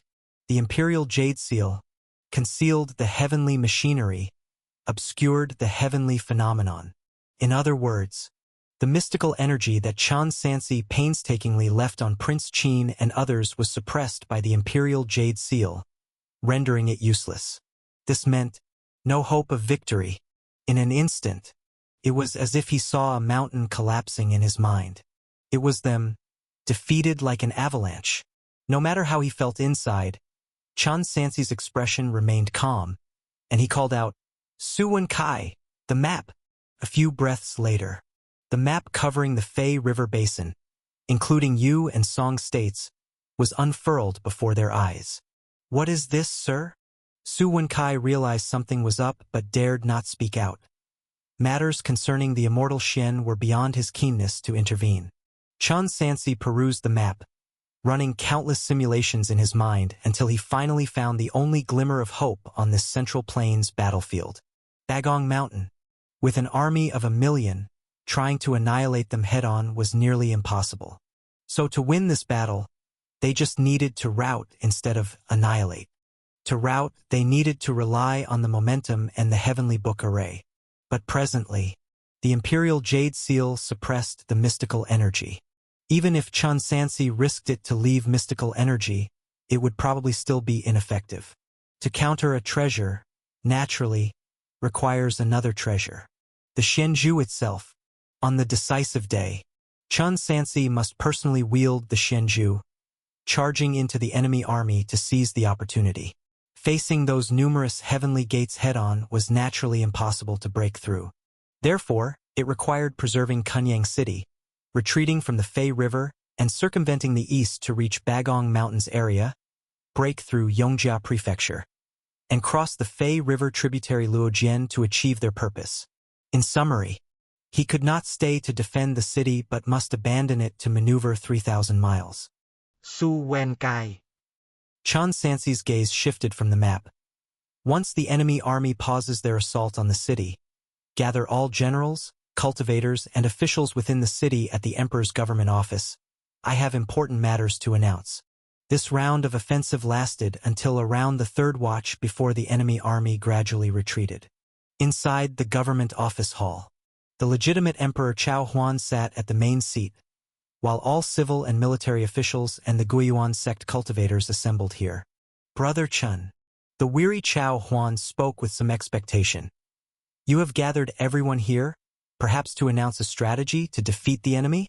Indeed, Chun Sansi firmly declared. The 1,000,000-strong army, in my eyes, is like a clay chicken or a tile dog, crumbling at the first touch. At this moment, regardless of the chances of success, he had to display a confident demeanor to win everyone's trust and cooperation. Is it really so? Chao Huan's face showed joy. Brother, quickly tell us. Chun Sansi briefly explained the benefits and harms, finally saying, fellow Taoists, colleagues, just need to wait within the city for a few days, and when I return with the troops, it will be the time of the enemy's rout. As his words fell, the hall fell into a brief silence. Chapter 833. I understand. Shangguan Haichang stepped forward and said, Mr. Chun, Are you planning to leave us all in the city and withdraw alone? Not withdraw. Chen Sansi met the skeptical gazes of the crowd and said in a deep voice, "It's to get reinforcements." Get reinforcements? From where? From Yunding Palace. Yunding Palace? The officials murmured amongst themselves. Not long ago, Dan Liangqing had used this connection to sow discord. But now it happened to make everyone believe that the white robe had the ability to bring reinforcements from Yunding Palace. Mr. Chen. Shangguan Haichong cautiously asked, "After you leave, you won't come back, will you?" Absolutely impossible. Su Wenkai stepped forward and firmly said, "Even our Bailiang army is here. How could the commander abandon us? The opportunity to defeat the enemy is right in front of us. Your Majesty, everyone, we must not miss this chance of victory." The officials chattered incessantly. Finally, Chao Huan used the excuse of feeling unwell and needing a brief rest to leave the hall, leading a few trusted ministers to discuss things privately. "Your Excellencies, what do you think?" "Your Majesty, once Chun Sansi leaves, he absolutely won't come back. We all believe he can bring reinforcements, but whether those reinforcements would save us is hard to say. Indeed, in my opinion, this is Chun Sansi showing his true colors. Isn't this just, when the snipe and the clam compete, the fisherman benefits tactic? Chun Sansi plans to use the immortal emperor to get rid of us, and then bring in people from Yunding Palace to reap the benefits. His main forces are still in the city, aren't they? What's impossible? It's only half. The other half of the Bailiang army is spread across various states. One general's success is achieved over 10,000 bones. He would do it." Immortal Master Qian. Emperor Chao Huan asked, "What is your opinion?" "To be honest," Qian Qiren spoke, "in the Sky-Water continent, Yunding Palace and our Guiyuan sect have always been at odds, with countless disputes over the centuries. Earlier, I heard from Senior Huang that our sect has recently been competing for resources with Yunding Palace, so it's unlikely they'd come to our aid." "Your Majesty, you mustn't be taken in by Chun Sansi's treachery. Only if he stays in the city to live and die with us can he prove he's on our side." "Yes." Emperor Chao Huan slightly nodded. "Your Excellencies make valid points." After making the decision, they returned to the hall. Chao Huan slowly said, "My dear brother, I do not distrust you, but once you leave, there will be no more great generals in the city. If the late emperor or Ling Kuei attacks, we may have difficulty resisting." "Your Majesty, you are mistaken," Chun Sansi said. "Kunyang has a second-tier formation. Even if only Senior Huang is left, it can hold off for some time. This..." Chao Huan pondered for a moment. "I still think it's too risky. How about this? You stay in Kunyang City and directly ask Yunding Palace and Qing Country to send troops for aid." "Indeed. Why does Mr. Chun have to leave? Do the people from Yunding Palace not know the way?" "Your Majesty," Chun Sansi earnestly said, "this is a matter of great importance, and even a day's delay is too much. I hope your Majesty will consider it carefully." "Consider indeed. It must be considered carefully." Chao Huan nodded. "Then, let me ponder for 2 days before responding." "Your Majesty," Chun Sansi advised, "after tomorrow, Chang'an will use the Great Formation to seal off Kunyang, making it troublesome to leave then." "Then stay." Chao Huan stood up abruptly, outwardly polite, but actually dismissive. "I will remain here and live and die with my dear brother." Chun Sansi inhaled a deep breath of cold air, maintaining a calm demeanor, while in the corners of his eyes, he could see officials in scarlet robes whispering and cultivators of the Guiyuan sect looking wary, the air filled with suspicion and caution. Party struggles in the court were commonplace. Even at the brink of life and death, they're still scheming against one another. Such conduct is ultimately doomed to fail. Shelps cannot be plotted with. Finally, Shangguan Haichong said further, "Kunyang cannot be without the Bailiang king for a day. Otherwise we may have no choice but to abandon the city and flee. It sounded like a compliment to the white robe, but it was actually a threat. The implication being, if you leave without permission, we will abandon the city and escape. Chun Sansi glanced at him indifferently, did not respond, turned around, and walked out, soon leaving the government office, into the darkness, and ascended directly through sword control, flying beyond the boundaries of Kunyang City. Is that person the Bailiang King? Without a doubt, it's the commander. Where is the commander going? Quick, report this. Songzhou, Louis Village. This place was separated from the battleground in Yu State only by the Fei River, but due to its extremely remote location, nestled between two mountains, it was spared from the chaos of war. It was the spring plowing season. The sky was just barely light, but the villagers had long since started their day's work, with the more diligent already in the fields, while the lazier ones hummed rustic songs as they headed to their plots, birds circling to accompany them, presenting a scene of peace as if it were a utopia amidst the turmoil of the world. Cluck, cluck. Woof, woof, woof. Until the peace was broken by the crowing of roosters. It seemed there was some kind of fierce beast from the wilderness in the village, causing chaos wherever it went, leaving neither people nor livestock in peace. The commotion drew closer to Chen Sansi, until a rooster, startled, flew out of the village entrance, revealing that the pursuer was not some monstrous beast, but merely a half-grown child, just a few years old. Chapter 834. Bang! Chen Duwei made a fierce dive forward, finally pinning a big yellow dog beneath him, rendering it unable to move despite its struggles.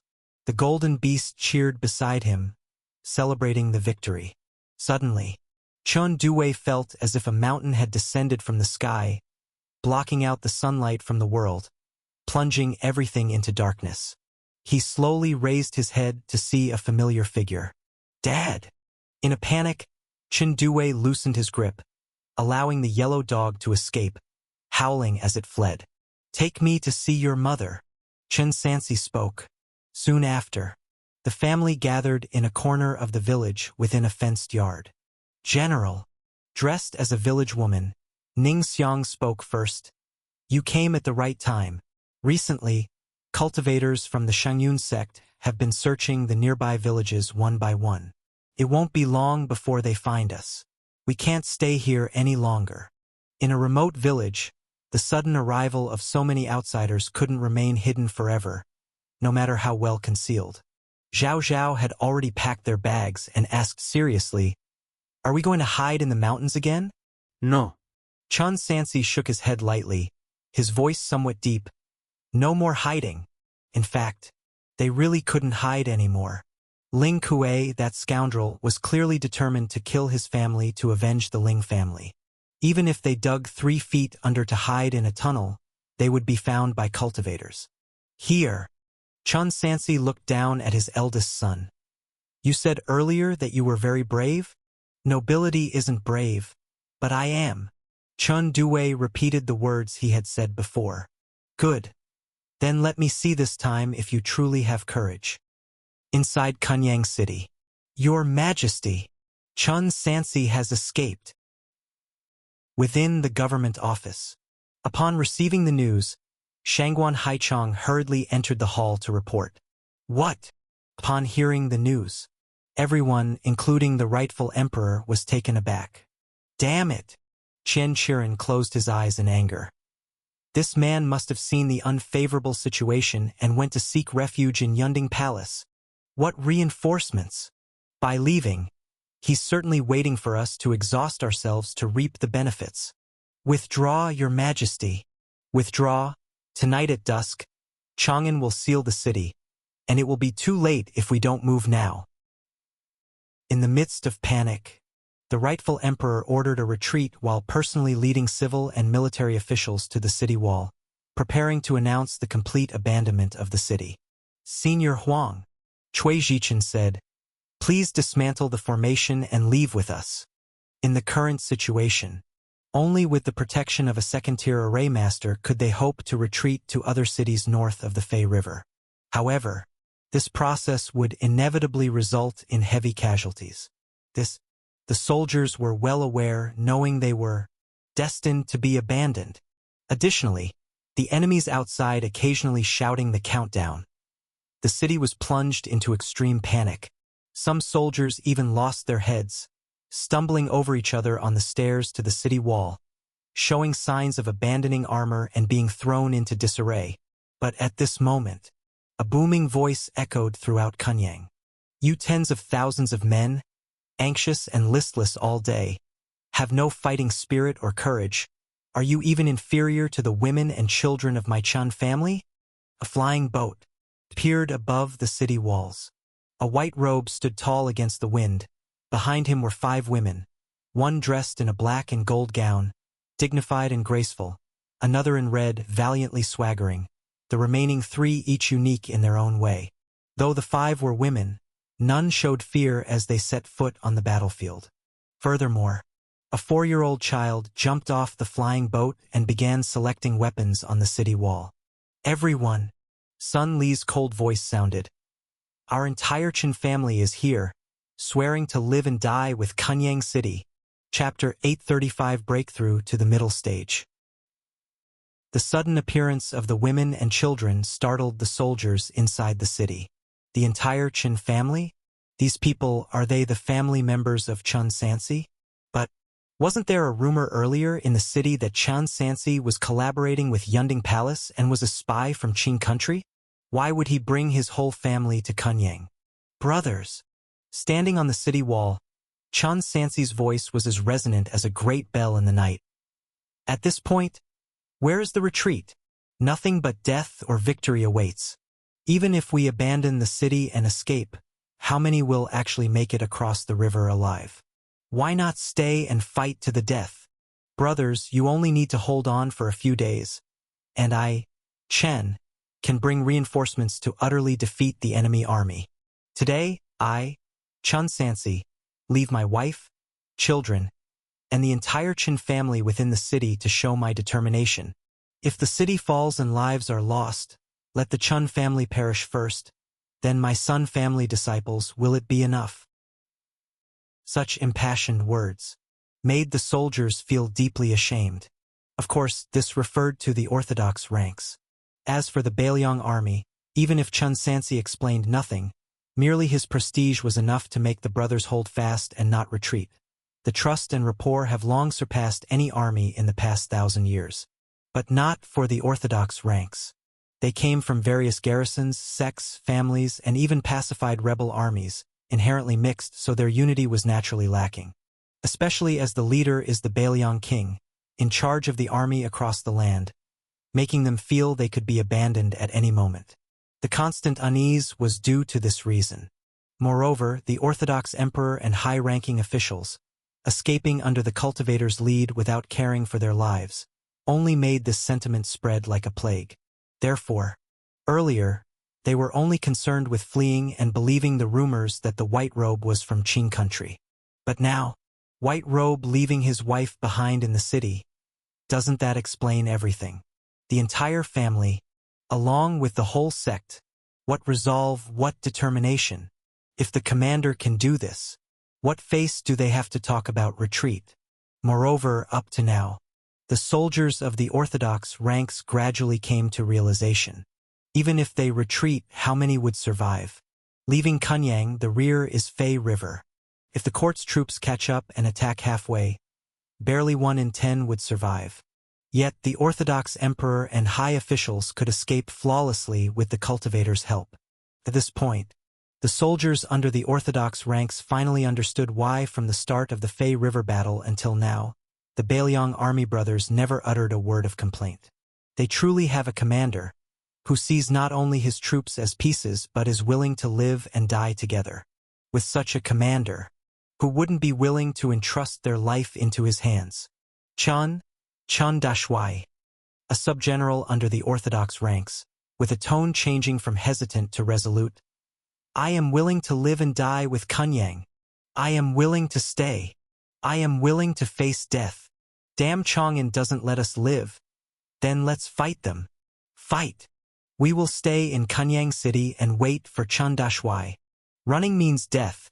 Staying might not only mean life, but also a chance for a great victory. I agree too. For a time, the soldiers under the orthodox ranks, without the emperor's and Ministry of War's permission, raised their weapons high, swearing loyalty unto death. This scene left the Minister of Revenue Shangguan Haichong and others on the city wall bewildered, their faces showing barely suppressed displeasure afterwards. These are their troops. How could they truly listen to the orders of White Robe? If the battle continues, won't they all turn into the Bailiang army? After considering these matters, they began to ponder the main issue. Chen Sansi, has he truly left his whole family in the city as hostages? Even a tiger doesn't eat its cubs. Leaving even the heir of Bailiang here, surely he won't disregard them? Does this mean White Robe truly plans to bring reinforcements to defeat the enemy, rather than a fisherman's profit scheme? Your Majesty, gentlemen. Chen Sansi's gaze swept over the emperor and the numerous court officials. Even without intending to intimidate, the authority he exuded was unmistakable. Is it enough, or not enough? Why such measures, dear brother? Chao Huan, somewhat awkwardly. After all, this is a battlefield. Leaving your family and my worthy nephew here is ultimately unsafe. Better to send them out first. Your Majesty, is it enough or not enough? Chen Sansi interrupted the other's feigned concern, repeating with a blank expression.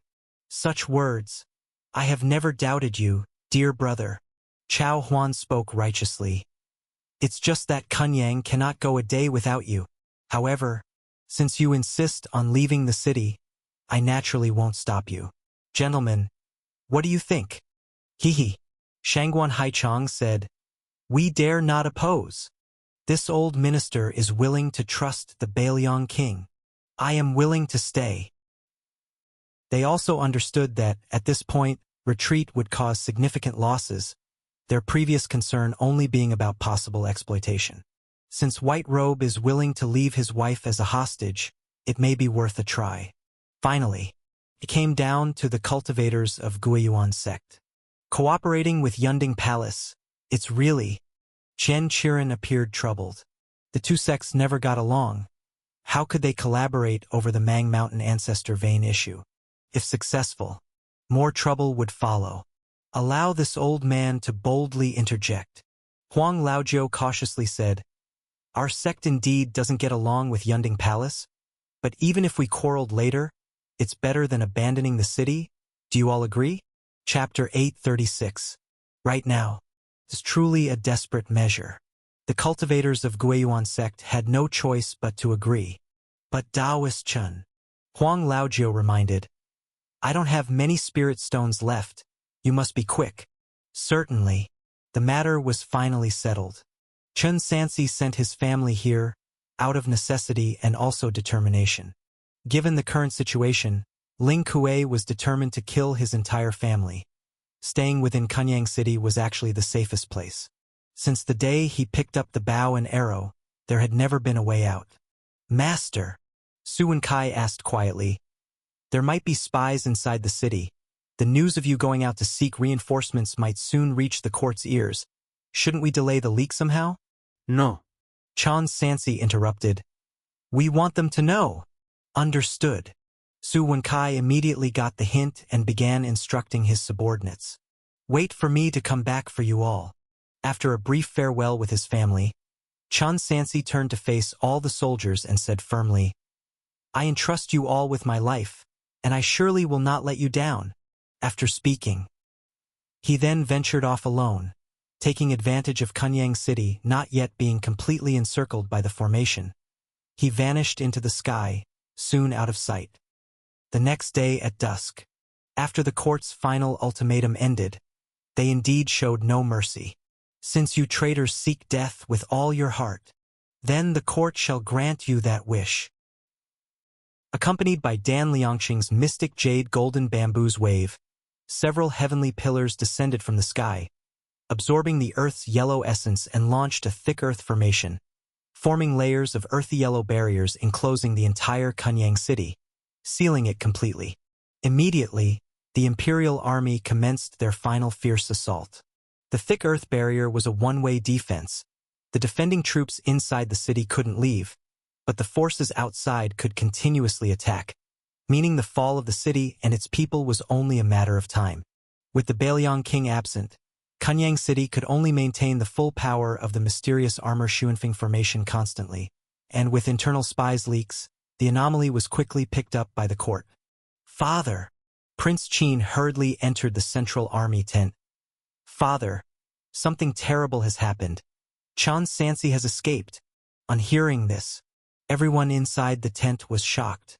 Emperor Longqing, sitting cross-legged on a mat, slowly raised his eyes. The eunuch Huang Hong, beside him, quickly asked, "Where did he flee to?" "According to the intelligence gathered," replied Prince Qin, Hunter Chen left his family in Kunyang and left alone, seemingly to seek reinforcements from Qing country. Qing country. The officials murmured among themselves. This person indeed has deep connections with Qing country.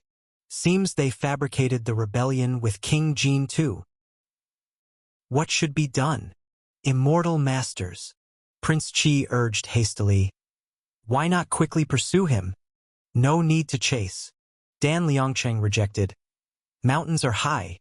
Roads are long. Beware of the luring the tiger from the mountain tactic. Given the current situation, those eligible to pursue him would either be Ling Kuei or Cao Kai, and the safest way would be for them both to go together. But the problem is, it would be impossible to gather in a short time. Who knows what changes could occur on the main battlefield during this period? Could very well be White Robe's trick. Don't bother with him. Emperor Longqing suddenly spoke. I will go nowhere, I'll just wait here for him to return.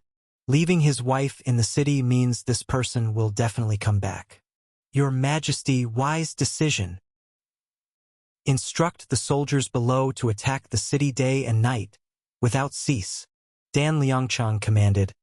I want to see if his reinforcements arrive faster, or if we take Kunyang faster. Above the clouds, Chen Sansi sat cross-legged on the flying boat, continuously refining his skills and recuperating. His internal injuries finally healed, his meridians in optimal condition. He formed hand seals, accelerating the speed of the flying boat, but his direction was not towards Qing country. From where would reinforcements come? He himself was the so-called reinforcements. With sects like Shangyun sect, Guiyuan sect, and Loya Valley eyeing the ancestor vein, Yunding Palace was naturally no exception. Cooperating with them now was no different than inviting wolves into the house. It was time for this world's wars to end. Chen Sansi wished for no further disputes, nor did he require those people's assistance. Previously being accused of being an internal spy for Qing country was only a means to counterattack now. He changed direction, heading towards the Chibi region. After the Battle of Chibi, the vast majority of troops were redeployed to participate in the Fei River battle, leaving only 20,000 soldiers in the state surrounding Chibi, managing grain transport. Among them, 10,000 were soldiers from Liangshan. The other 10,000 were commanded by Sima Yao.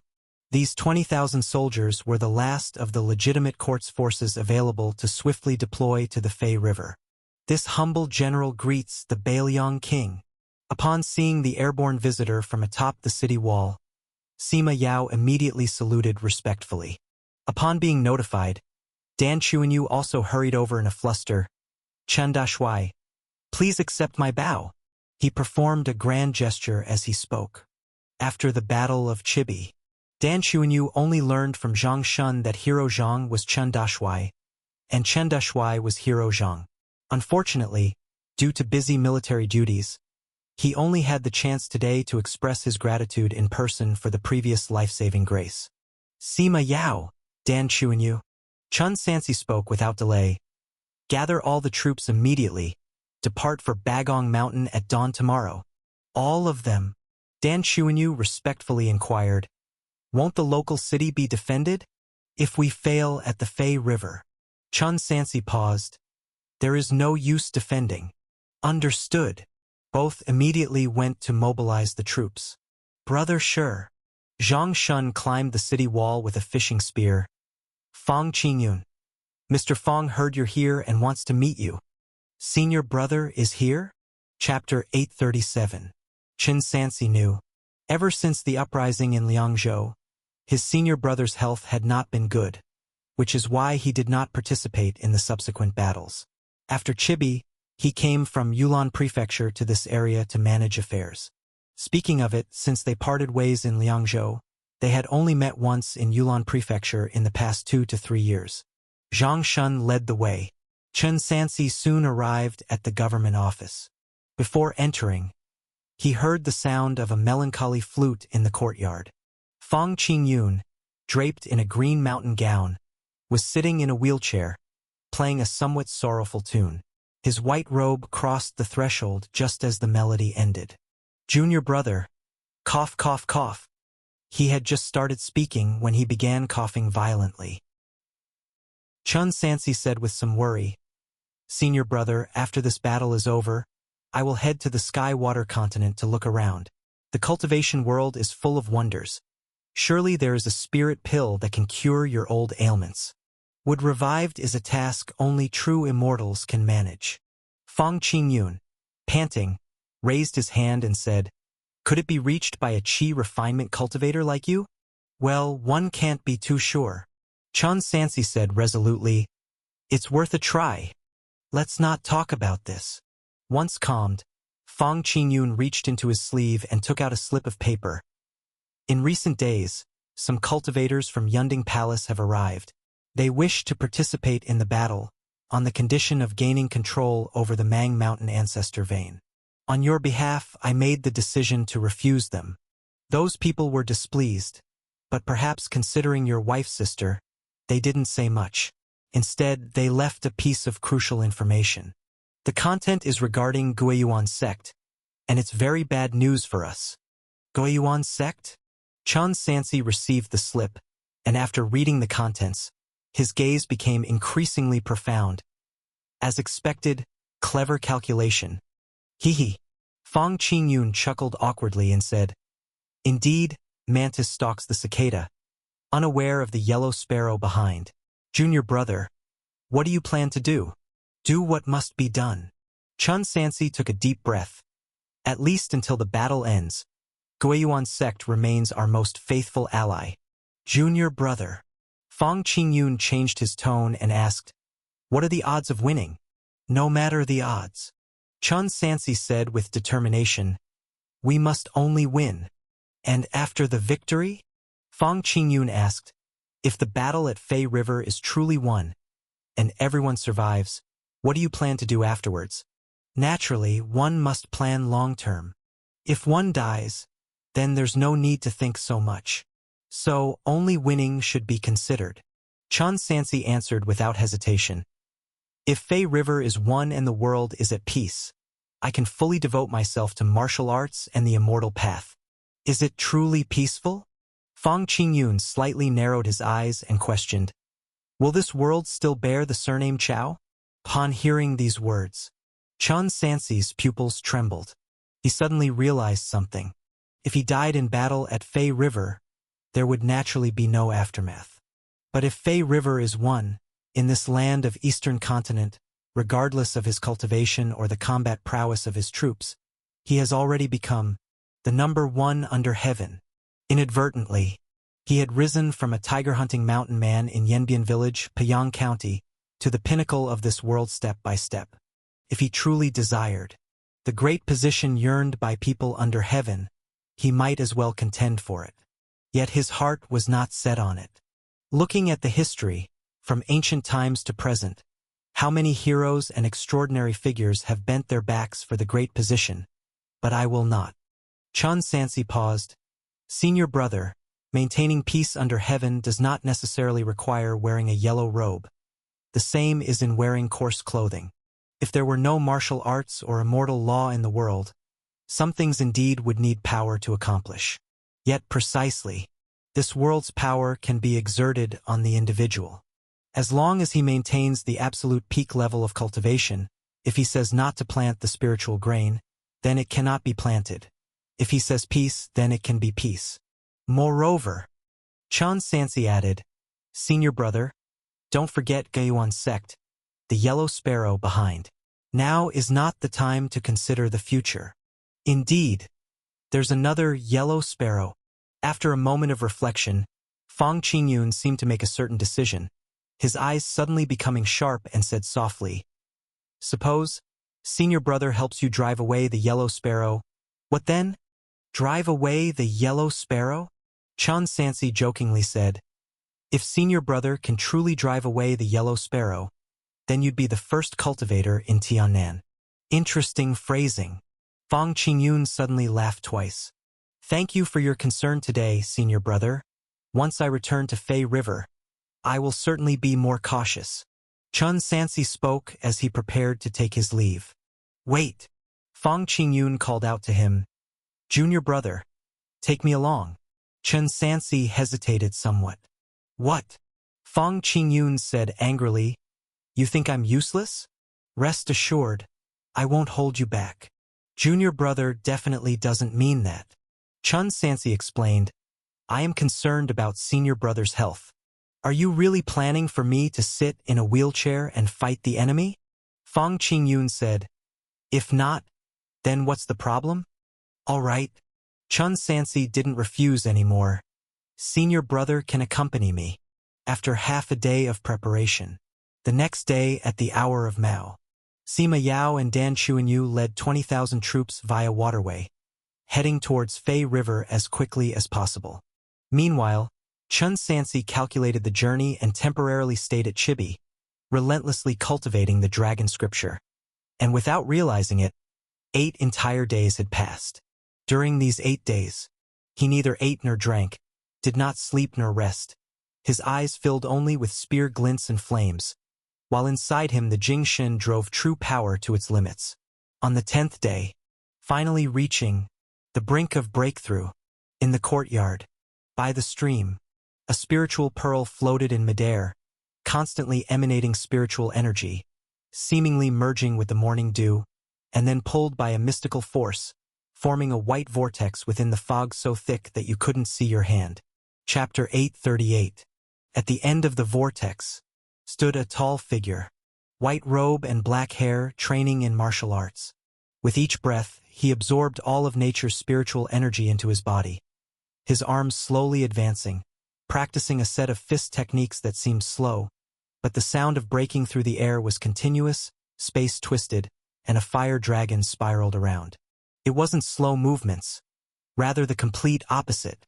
It was so fast that it was beyond the perception of ordinary human eyes. It seemed like a fist practice, but in fact, it was a spear dance.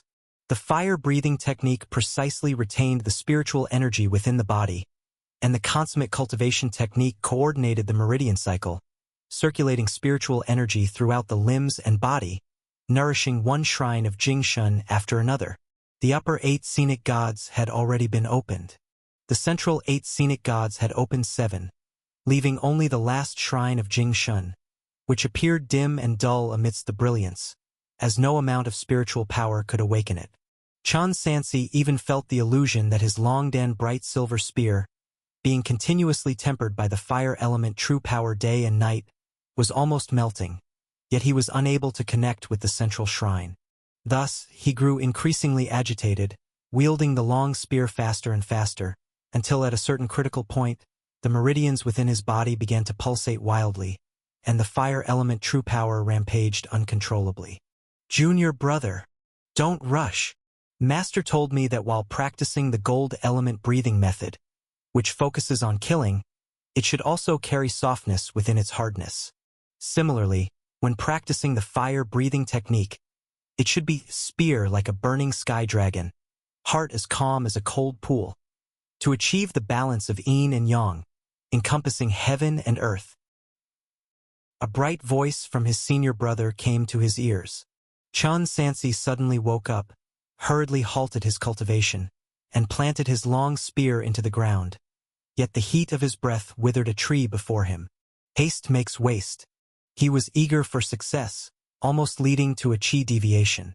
In the true power realm, in terms of pure combat power, it's already at foundation establishment level. According to records, a martial cultivator of medium talent usually takes 20 years to advance from true power early stage to middle stage.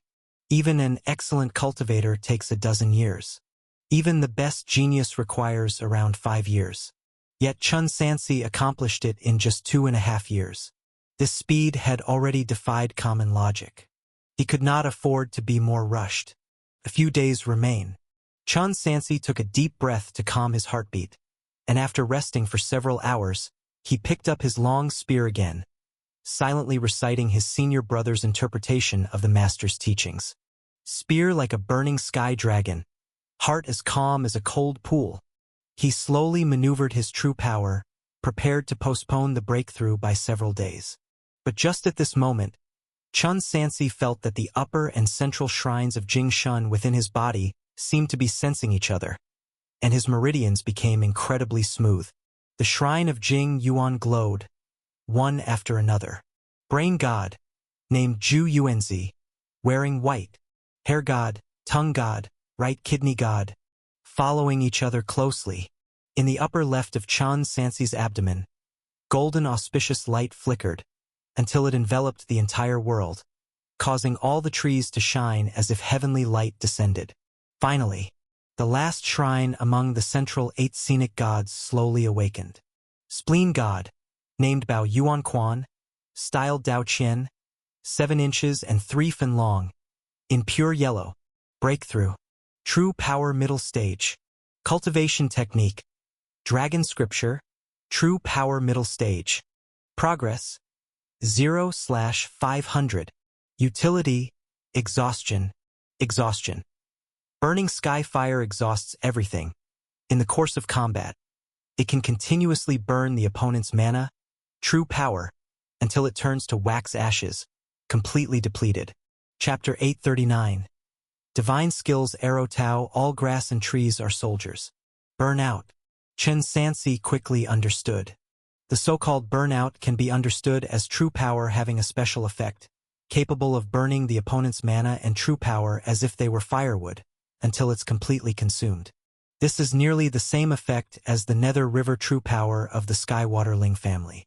In other words, if they were to engage in battle again, Ling Kuei could use Nether River true power to seal his true power, and he could use fire element true power to burn away the opponent's true power. Finally, he reached the true power middle stage. Spell. Thick Earth Decision. Small achievement. Progress. 552/2000. Magic. 10,000 Sword Sky. Breakthrough second tier. Progress. 688/2000. Skill Archery. Perfection. Breakthrough third tier. Progress. 1992/2000. All other magic techniques improved, but there is still a small distance to break through. Only archery was close, so Chun Sansi drew his bow and shot arrows with all his might, aiming to improve. The way of archery, the foundation for his survival and standing in this world. The spells and techniques were already deeply ingrained in his mind, even more than spear techniques. Chun Sansi continuously drew his bow and shot arrows. The bowstring hummed as if playing a grand symphony. Whether it was an ordinary arrow, a flowing light arrow, or a silver bullet, all the arrows shot were not parabolic but a straight flame with the sound of cutting through the sky. Wherever it passed, the void twisted at a speed visible to the naked eye, and upon hitting the target, a storm would surge under the true power, producing a thunderous booming roar. His speed of drawing the bow got faster and faster, body and mind completely immersed, gradually forgetting where he was and what weapon he held, only the target in his eyes, what his heart aimed at, the arrow would unerringly reach. This is the true unity of man and arrow. The panel floats. Divine skills. Arrow Tao, first rank. Progress. 0/2000. Utility. Any arrow shot cannot be avoided. Anything held can become an arrow. Anything held can become an arrow. When archery reaches its peak and steps onto the Tao path, everything, living or dead, becomes arrows. In simpler terms, from now on, the arrows of Chun Sansi's bow and arrow set no longer need to be narrow wooden shafts with metal arrowheads, but anything can be used as an arrow regardless of life or death. Like sword cultivators who practice to a certain level, seeming to have a sword without one, he ties all things in the world to a single arrow. For example, Chun Sansi casually plucked a leaf and placed it on the bowstring, and when the bowstring fell, the seemingly light leaf that the breeze could lift shot out like a sharp blade, consecutively piercing through the trunks of several trees. He then caught a sparrow alive, placed it on the bowstring, let go, and the sparrow, wrapped in flames, blasted out, shattering a giant rock to pieces. This is anything held can become an arrow. Of course, leaves and sparrows can indeed be used as arrows, but the power they unleash is relatively weak. To achieve powerful might, it's still necessary to pair with high-grade weapons or other kinds of magic artifacts or living creatures. Additionally, there's another problem. Namely, the golden bow in Chun Sansi's hands, a first-rank top-grade magic artifact, seems somewhat light and unsteady after he broke through to true power middle stage, needing a replacement to maximize its utility. However, this is not something to be concerned about at the moment. In seclusion for half a month, Chun Sansi exhaled a long turbid breath, concluding this session of cultivation. Without wasting a moment, he waved his hand to summon a flying boat, took his fourth senior brother, and soared into the sky, heading straight towards the Fei River, Kanyang City. Under the fierce assault of the enemy army day and night, to reduce losses, the city protection array cannot maintain its full power at all times. It is only activated when it can no longer hold or when Ling Kuei and Xiao Kai make a move. The rest of the time, a brutal defense battle is fought. Kill! Kill the thieves! Roars and wails mixed with the clash of armor and weapons, as soldiers on both sides wielded their weapons, cutting into each other's flesh. Cultivators could no longer stand idly by. Each gave their all, staking their lives and their Dao paths to decide the final victory or defeat. Under the pressure of Ling Kuei and the Emperor, each battle resulted in heavy casualties within the city. 2,000, 5,000, 1,000. The number of casualties kept increasing. Bodies piled high on the city walls. Blood stained the blue bricks red, and severed limbs flew everywhere. Shangyun sect cultivator Yuan Simiao and Guiyuan sect cultivator Chen Qiren each summoned their life-bound flying sword, pouring all their mana into the sword edge, and then performed a sealing to control and strike at the other. Boom! Two distinct spirit lights clashed. Chen Qiren staggered back, nearly losing control of his life-bound flying sword, managed to steady himself with difficulty, and immediately fled towards the city. Is this all the skill a true disciple of the Guiyuan sect leader has? Yuan Simiao snorted coldly and chased after him. Amidst the chaos, a young child crawled across the blood-stained blue brick ground, with an innocent face full of unease, craning his neck to look around, seemingly having been separated during the great battle. Yuan Simiao soon noticed the child, and knew that this little one was the eldest son of the White Robe. He immediately shouted, "Grab him!" Capturing this child would have great utility. At his command, several fellow disciples provided cover. Yuan Simiao himself accelerated with sealing, swooping down like a hawk that had spotted its prey, skimming over the city wall, and plucked the mortal child without spirit root in hand.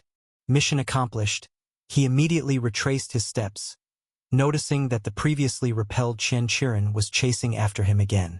Chapter 840. Fellow Taoist Chen. Yuan Simiao thought he was here to save someone and sarcastically said, "Did you catch up just to die?" Fellow Taoist Yuan. Chen Qiren squinted his eyes and sneered, "I'll take your life." Heh! Yuan Simiao scoffed and was about to respond when he suddenly felt a chill in his palm. Looking down, he saw the young Chen boy had somehow stuck a jade needle into his skin. Sealing spirit needle. Little bastard. He was horrified and wanted to crush the boy, but it was too late. Chen Qiren formed a seal and chanted. The jade needle instantly buzzed and transformed into a streak of light, burrowing into Yuan Simiao's arm. He felt his body frozen as if encased in ice. The sealing spirit needle, upon entering the body, blocks a cultivator's meridians and acupuncture points. Though its effect doesn't last long, It's deadly enough in combat. This magic artifact is a one-time use artifact, and its only flaw is its fragility, easily blocked and often difficult to get close. But at this moment, the Chun boy was close, perfectly compensating for this weakness. Even though Yuan Simiao was furious after being hit, due to the stiffness of his body, he could only watch helplessly as the toddler broke free and was steadily caught by a cultivator from Guyuan's sect during the fall. And Chen Qiren charged forward, a sword through the heart, killing a cultivator at Qi refining perfection. Good lad. Back on the city wall. Chen Qiren clicked his tongue in amazement. Such a brave one. The fellow's cultivation was no weaker than his own. If not for the boy's help, it would have been really difficult to handle. Moreover, Yuan Simiao was the second best among the Shangyun sect cultivators after Dan Liangqing, which definitely counts as a significant weakening. Oh, my little ancestor! Rong Yanqiu hurriedly pulled the toddler back to safety. Why do you always run around when no one's watching? Chan Due earnestly swung his fists and said in a tender voice, I'm mighty! Ha ha ha! Good nephew. Wang Ji wiped the blood stains off his face with his sleeve. You really are mighty. Sister. Chan Due reached out to tug on his sister's sleeve. Why are you hiding? Join in and fight the enemy. No, I don't want to. Chan Yunqi shook her head repeatedly, her voice trembling slightly. She had always been scared, not daring to watch the battle, only holding back her fear because her father had instructed her. You're cowardly. Chen Due pulled forcefully. Here. Are you talking nonsense again? Gu Xinlan grabbed his ear. Do you think your sister is like you? Disobedient? You're not allowed to run up to the wall again. There's no room for you in the battle. However, no matter what is said, it doesn't work. If you are not careful, Chun Due will sneak out to the city wall. Such a troublesome kid.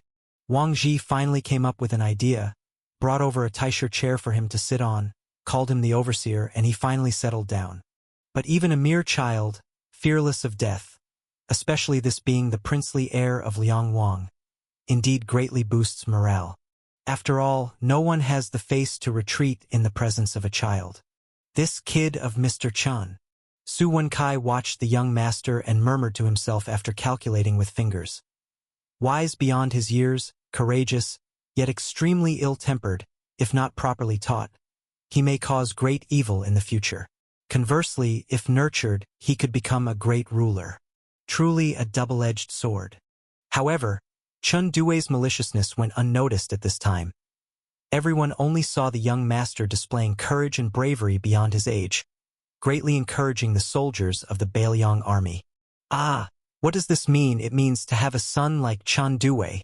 Emperor Chao Huan gave high praise. Of my unworthy sons, could any of them compare to Chun Due? Dear nephew. He approached the toddler, displaying a kindly demeanor, and said sincerely, if I can survive and achieve victory, I'll adopt you as my son. What do you say? Chan Due, wielding a wooden sword, turned his head upon hearing these words, didn't respond, but instead scrutinized the man in the dragon robe with apparent displeasure. This? Emperor Chao Huan, a bit embarrassed, repeated, I'm saying I'll adopt you as my son. Chun Due's clear eyes widened like copper bells, his face showing some anger. Chao Huan's face lost composure. Your Majesty, Your Majesty. Su Wenkai hurriedly stepped in to mediate. Mr. Chen's son is young. Maybe he doesn't understand what adoption means. The city wall is dangerous. Your Majesty, please return to residence safely. Hee. Chao Huan chuckled bitterly, realizing he couldn't argue with a child of a few years, then left escorted after inspecting the city wall. Chun Due maintained his angry demeanor until the emperor disappeared from view. Tisk. Su Wenkai leaned close and asked, why doesn't the young master like him? Let me ask you.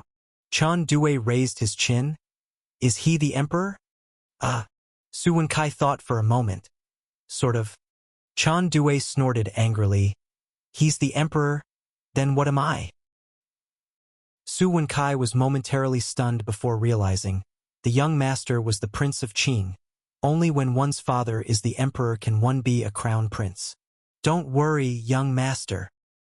He shook his feather fan and said, as long as we get out of Kunyang alive, the young master will not only be the Prince of Qing but also the crown prince of the world. Really? Chun Duwei's eyes lit up. Of course it's true, but... Su Wenkai deliberately dragged the speech. On second thought, it might not be a sure thing. Chun Duwei jumped off the chair, anxiously asked, why not sure? The matter of succession, is it something outsiders can decide?